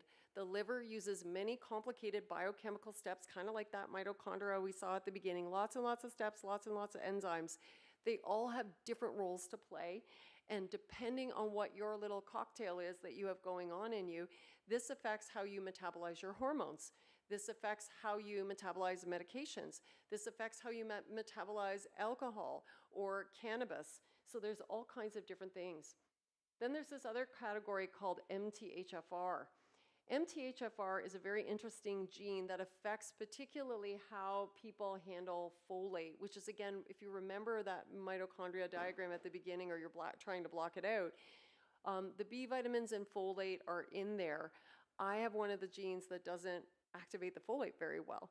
So again, now that I know that, if I'm going to go to the trouble and take a supplement, I'm taking an activated B vitamin and folate that is already in the form that my body can use because I can't use everything. I don't activate it very well. So again, here are my genes. So again, I've got this, I'm not too bad. I'm 60 to 70% activation. Some people are really, really low. And some of these genes also affect different things like anxiety and ADHD and autism. Like there are associations with some of these different genetic types. So I'm here, but this is something I can do something about with how I take my supplements. I also don't do very well clearing certain chemicals. I don't detox very well. I have some slower pathways. So again, I have to be careful with my doses. And I always knew I was sensitive. I only need a little whiff of something, and that's good enough for me. And there's certain things I don't clear very well. So again, I have to be very careful with the amount of meds. And likewise over here with some toxin removal and hormone removal, I'm very, very slow. So again, how is that differing?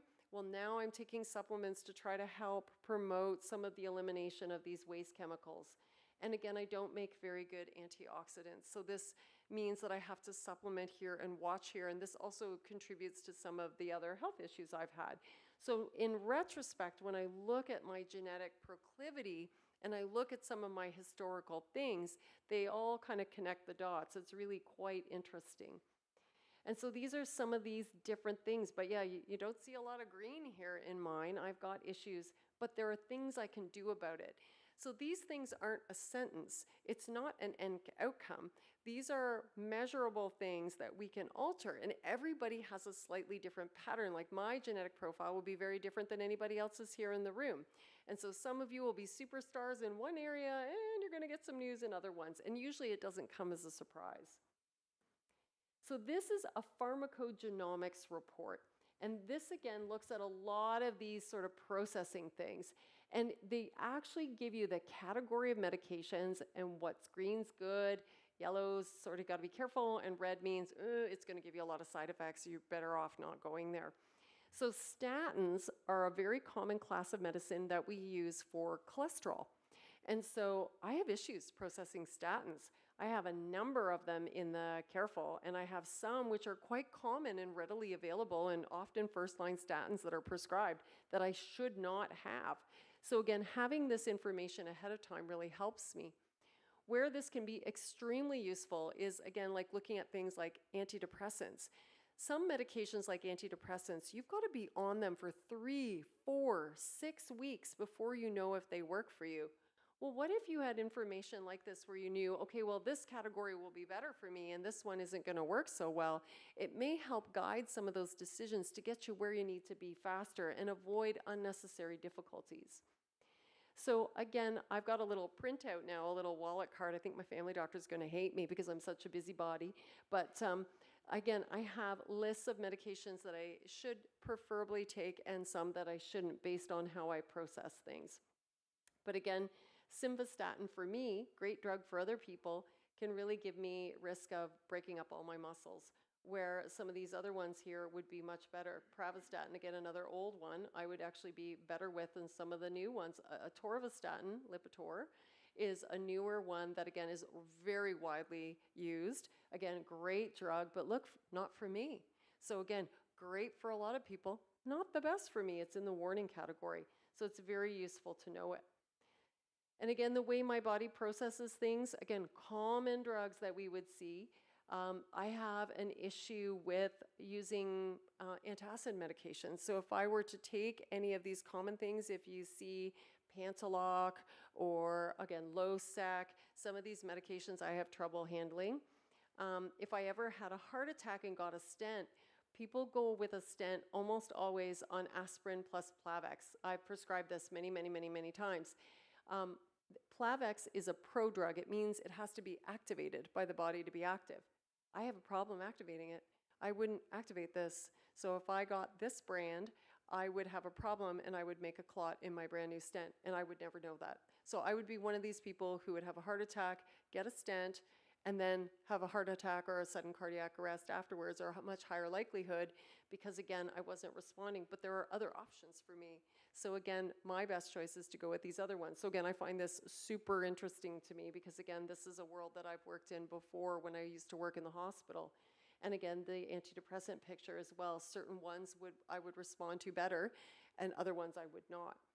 So these are really, really interesting. And so the genetic profiles have really changed the way I look at some of these different things. And if I ever need these in the future, I can go much more quickly to a better dose or a better choice in medications for me. So again, my metabolism of certain things is different. I don't make antioxidants very well. I don't clear things very well. So I need little tiny baby doses, because a baby dose for me is like a normal dose for other people. And again, I clot easy, and I need a wallet card because of certain medications. I might actually get a medical alert made with these. There's kind of cool ones now where you can embed little chips in them, so I may actually do that because it's kind of neat. So that's all the sort of inside-y stuff that we're going to talk about for anti-aging, and this is sort of the new emerging area. So this is all new stuff that we've been doing in the office. And then to bring it all full circle, well, again, you keep the inside nice and healthy, and some people, it matters more than others. Like, again, some people are really comfortable within. This is definitely an area where you need to do what feels right for you. So again, I do some of this cosmetic stuff on myself. I openly admit it, and it's not for everybody. You need to be consistent to your own philosophy and feel comfortable within your own skin, however you choose to do that. So we're just going to talk about some of the regenerative ways that, again, keep you looking like you. One of the themes you'll hear me say here again is all about looking restored, refreshed, and like yourself. It's not about looking different. And it's not about looking younger. Because younger is kind of like going backwards, and I've earned my age, and I've earned my life experiences. So I'm not trying to look like I'm 20. I just don't want to look quite so weathered. So again, wherever anybody is at, it's about finding what fits and feels right for them. So what's happening? Your face is actually changing, your body is actually changing, and it's happening all the way through the different layers. I describe the face like a layer cake. At the top, we have the skin that we see. Then we kind of have a muscle layer. There's a connective tissue layer, fat pads, and then bone deepest down. Who here has seen relatives get shorter as they get older? Anybody seen that? That's happening, of course, because the little spine bones are getting smaller. Do you think it's just limited to your spine? No. Your whole facial skull is getting smaller. It's shrinking. So if you look, you can actually find images comparing over decades of life online of serial CT scans of faces. And the facial skull is actually reabsorbing. The orbits are getting larger, so eyes do get more sunken. If you feel like you have more shadow and you look a little more skeletal, the orbit is getting larger. The bone of the cheekbone, the projection, is shrinking and regressing and becoming smaller. The jaw is becoming smaller. The projection, the roundedness of the bone underneath the nose is flattening. So again, the lip is dropping and rolling under. The tissue is falling down. The skin isn't shrinking, but the bone structure and prominences are. The fat pads are shrinking. If you thought the bone was bad, well, the fat's going away as well too. Zsa Zsa Gabor said it the best. You can have a beautiful body or a beautiful face, but you can't have both. So again, as you lose weight later, you lose it on your face. So basically, the support structures, the bone, the fat, are regressing, but your skin is not shrinking. The muscle in the connective tissue layer is becoming more lax because it's, again, we walk around on a planet with gravity, so all day, every year of our life, it's being pulled down. So with less support, less volume, the skin has nowhere to go but down. So down, and the ligaments pull a little in, and this is why when you lean forward, it's always bad. So just never do that. So again, always selfie like this, never like this. So again, this is what's happening. So all of these things are conspiring against you. And this is why we all have the same facial issues as we get older. So collagen, collagen, collagen. Again, what helps skin? Better sleep, better hormonal status, also good nutrition, protein in the diet, and then, of course, everything else that we do on the outside.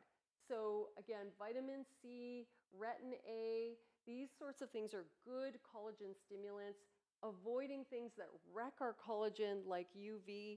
If you're looking for a bare bones, basic, easy, low maintenance approach, and you only do one thing, it's the SPF. The SPF is probably the most important thing you can do. And so again, even if you want to go super bare bones, just get a nice SPF that gives you your moisturizer in it, and just do it as an all-in-one. So if you are a one-and-done kind of gal, that is your single most effective step. If you want to up the ante a little bit and you want just some really nice high-potency stuff that works, vitamin C's and retin A's can be used. Both are slight irritants. Vitamin C, again, is a kind of acidic, so again, it can be an irritant. You have to do it slowly and again, under a little bit of guidance or device from your care provider. Retin A's, they are irritating. So they are a slow and steady approach, again, usually with guidance, but they help a lot of cell turnover. But more is not necessarily better. Sometimes it takes weeks to months to build up tolerance to these, and some people never do. So you have to be careful with those. Again, if you haven't had a chance to scan, I just wanted to make sure everybody got a chance to kind of maybe go home with something. And then from there, we start to look at some injectable treatments. So with the needle, we have muscle relaxants. So basically, again, the way I look at this, and these are like brand names you may have heard of, like Botox, Xeomin, Dysport, there's a number of them. We have a number of them available in Canada. And primarily, they're muscle relaxants. And what they do is we inject them, they are injected, and we use them in expression lines. They don't have a role for everything. They really are meant for lines and wrinkles that happen because of repeated expression. My favorite analogy that I like to explain them is I say that Botox and wrinkles in the skin have a relationship the same way that furniture interacts with carpet. So the furniture is like the muscle activity of the face. With that furniture sitting on the carpet, it compresses the three-dimensional nature of the carpet, and that creates dents, which are like the wrinkles in the skin. Doing Botox or Xeomin, an injected muscle relaxant, is simply like removing furniture. That's all we're doing. We're actually not treating the skin at all with these treatments. We're treating the muscles. The skin's just in the way. You go right on through. I know maybe that's a nasty thing. I don't do that in the office. We're very gentle. So the goal is to try to relax those muscles so that the expression settles down. And then slowly the skin fixes itself the same way the carpet fixes itself when you take the furniture off. So because of that, if you think about the carpet analogy, these treatments are highly, highly preventative. When you start them at that time, whatever that is, that's the worst the lines will ever be. If it's something that you enjoy and you don't have difficulty with, then if you keep it up, the lines go away and they never progress. Some people get improvement in headache from it as well too, so there can be some other benefits with it. Risks are pretty low. They kind of go around. The most common thing is it is a needle. So yeah, bruising can happen, so we have to pick our timing carefully. Very low chance of infection. We wash with alcohol. Super, super rare. But Botox and Xeomin and any of these other muscle relaxants don't know what muscle they're in. So rarely they can end up where they don't belong, but they always, always go away. There is no permanent long-term side effect of these types of treatments. And this is really where I talk about image congruity. It's not about looking different. In fact, when most people contemplate these things, if they have never been exposed to them before, they envision this big blown up face with big cheeks and big lips. This couldn't possibly be farther from that. This generally, again, it doesn't add volume, but it keeps you looking like you, but it keeps the expression, the outward expression of you, matching your personality. Let me give you an example. Some people naturally frown a lot. They just do. Maybe they need glasses. Maybe they work at a screen all day. Maybe they have adult children who make them crazy. Not that I'm pointing to these ones. But any number of reasons. If they're constantly frowning, maybe they even frown when they're sleeping. But you start to fold and you make lines here. And 80 to 90% of communication is nonverbal, right? The nonverbal communication. So there are some people who are the warmest, friendliest people on the planet, but they have these little lines here and they feel like they look unapproachable or stern. So this is just really about aligning the outside with the inside. It really doesn't change or alter the face. And done very well, it's very preventative and it can be quite safe. And so it's really quite a nice treatment we do in the office. We can also stimulate the skin. Now, talking about fillers, fillers are not all bad. Too much filler is bad. End of story, put a period there. Fillers should always be done in moderation and used to restore volume that was legitimately lost, not to try to do everything. These things are best if you stay in your lane. Some people really do benefit from talking to your friendly neighborhood plastic surgeon. There is a reason, well, we have all these non-surgical things, why we still have surgeons, because some things just need it. So to try to use fillers to do something that a surgeon should be doing will always result in a person who doesn't look quite natural. You might not be able to put your finger on it, but you can just tell they don't look right. So again, everything in moderation, particularly with fillers. Some fillers, though, are a little different and can be used in different ways. So one of the fillers we have here is made out of a gel substance. That's what a filler is. But it has little pearls of calcium in it. And you can take it in this sort of jelly form and you can dilute it and then inject it underneath the skin, not to give a plump volume, but actually to use the calcium as a stimulant to make new collagen. So these people look very normal. It's a slow, gradual process. It takes about 2 months to kick in, but it's a way to stimulate collagen without blowing the face all up. So again, you can make friends with filler, but you got to do it very carefully and very conservatively. We can also do things within moderation to try to lift and tighten. Now, there's very little that is available to actually work against gravity. So really, our options are one that I would not recommend, which is doing threads. If you see them out there, they're very unpredictable, lots of complications with them, and many, many thread treatments do not involve threads that were ever approved for that use. So it's very much a buyer beware. We don't offer it in our office. I've done training in it twice, and both times have opted not to do it. The next thing down the line to lift outside of surgery is something that uses focused ultrasound. And we use it like a magnifying glass to take the ultrasound energy, the same ultrasound that you'd have your appendix or gallbladder looked at, and make a little hot spot, but we can make it deep to the surface and we can fire it in the connective tissue. That was something that was going on at that back table over there. If you had a chance to see it, Adrian, if you just wave. So if you're curious, just see Adrian. But it is interesting because it shoots through the surface of the skin, just like a regular ultrasound does. So you look quite normal after it's done, but you make little perforations like aerating the lawn in the connective tissue deep, and that slowly contracts over a period of about 2 to 3 months and all the way by 6, and make new collagen, and it gives some nice gentle lifting. Now, some people still need surgery, but if you're looking for something conservative or something to maintain or something to prevent or something to slow down, all of these different reasons are good reasons to look at it. If you have significant drop, the only thing that's going to work is surgery. But they both are attacking that connective tissue layer. So this is another option. We can also be very specific in skincare. This was kind of fun. We were doing this just over here, and if you haven't had a chance to do it, this is where we can actually scan the skin. We can use peptide moisturizer blanks. My favorite analogy, sorry Amanda, is I compare it to going and getting custom tinted paint. So you can get, like, you know, when you go for paint, you've got the can, it's like it's either got this base or that base. You take your colors, they put all the different little ingredients, they shake it all up, and it's good to go.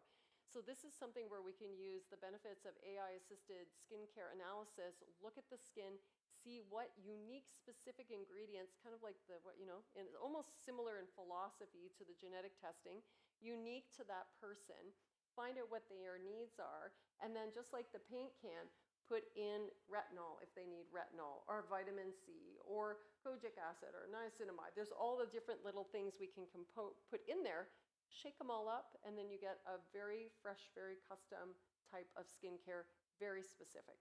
And we can put up to a maximum of 3 different agents in each one. So again, for people who are super low maintenance and don't want a multi-step program, it's a way that we can deliver a good amount of impact with minimal amount of fuss.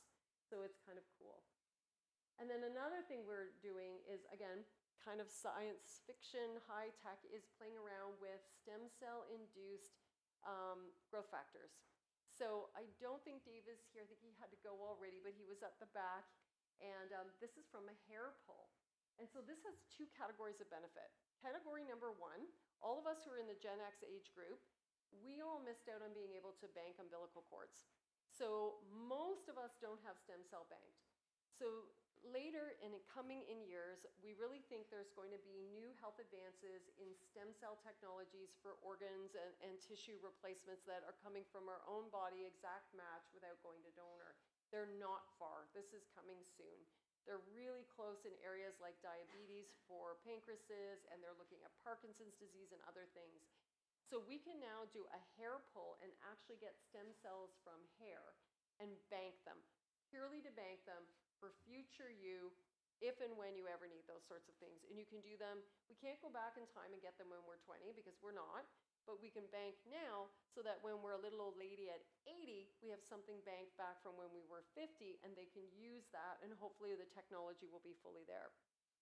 In the meantime, if waiting till you're 80 is too long for gratification, you can take those stem cells, some of them, keep the majority banked, and they can make serums that can be basically microneedled in, very similar to the philosophy of PRP for skin and for hair regeneration, for men and for women. And so it comes from you, it's injected in you. It's not salmon sperm. It's your own product. So it's interesting. So again, without the hype, and this is what my little kit looks like. So we've been working with that.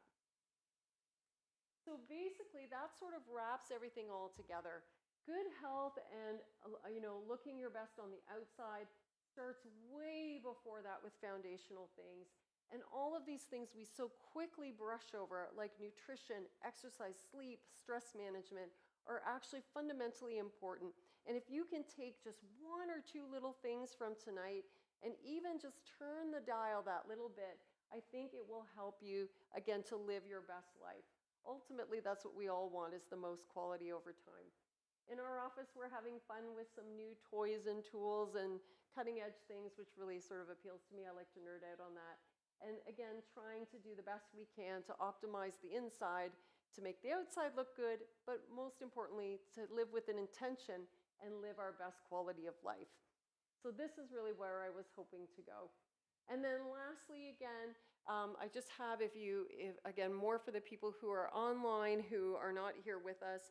If any of this is something that resonates with you, I do have the books available. On the right-hand side of the screen is the USA link. This is for Amazon.com. For people who are in Canada viewing, the left link is the Canadian link. The left link will work for the ebook as well as the hardcover and the softcover.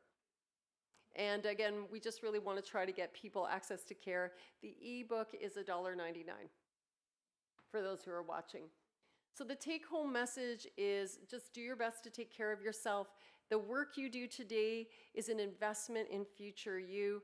Some of these fundamental things that are so quickly brushed over are really so important. And if there's even one or two things you can take away from tonight that you can start to apply tomorrow morning, I'm super happy about that. So really, it's about not guessing and living with precision. Lastly, I want to thank all the folks who came out and sat here all evening. So thank you so much. Again, we had people here today. The chairs were brought to us today. They were very kind. They didn't make me haul mine out of my office. So BPulse and CPL Medical Technology. And also we had Acorn Biolabs who was here, but Dave had to go. We have Amanda here from Alma over in the corner. And over in the corner on this side, we have Adrian with MERS, and I saw Megan over here. So thank you all for coming and being part of our evening this evening.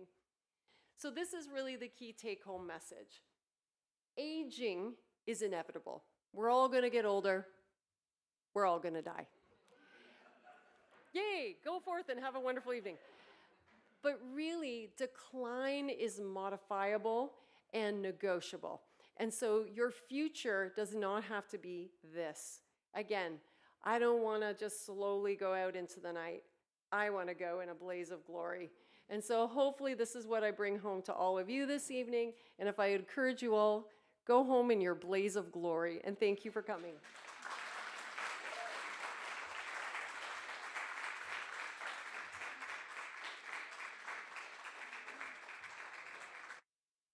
So at this point, the floor is still open. You can visit a few people if you'd like, and I'm going to just meander about. If anybody has questions, if I didn't get you at the break, just come grab me. Thank you for coming. Thank you, thank you.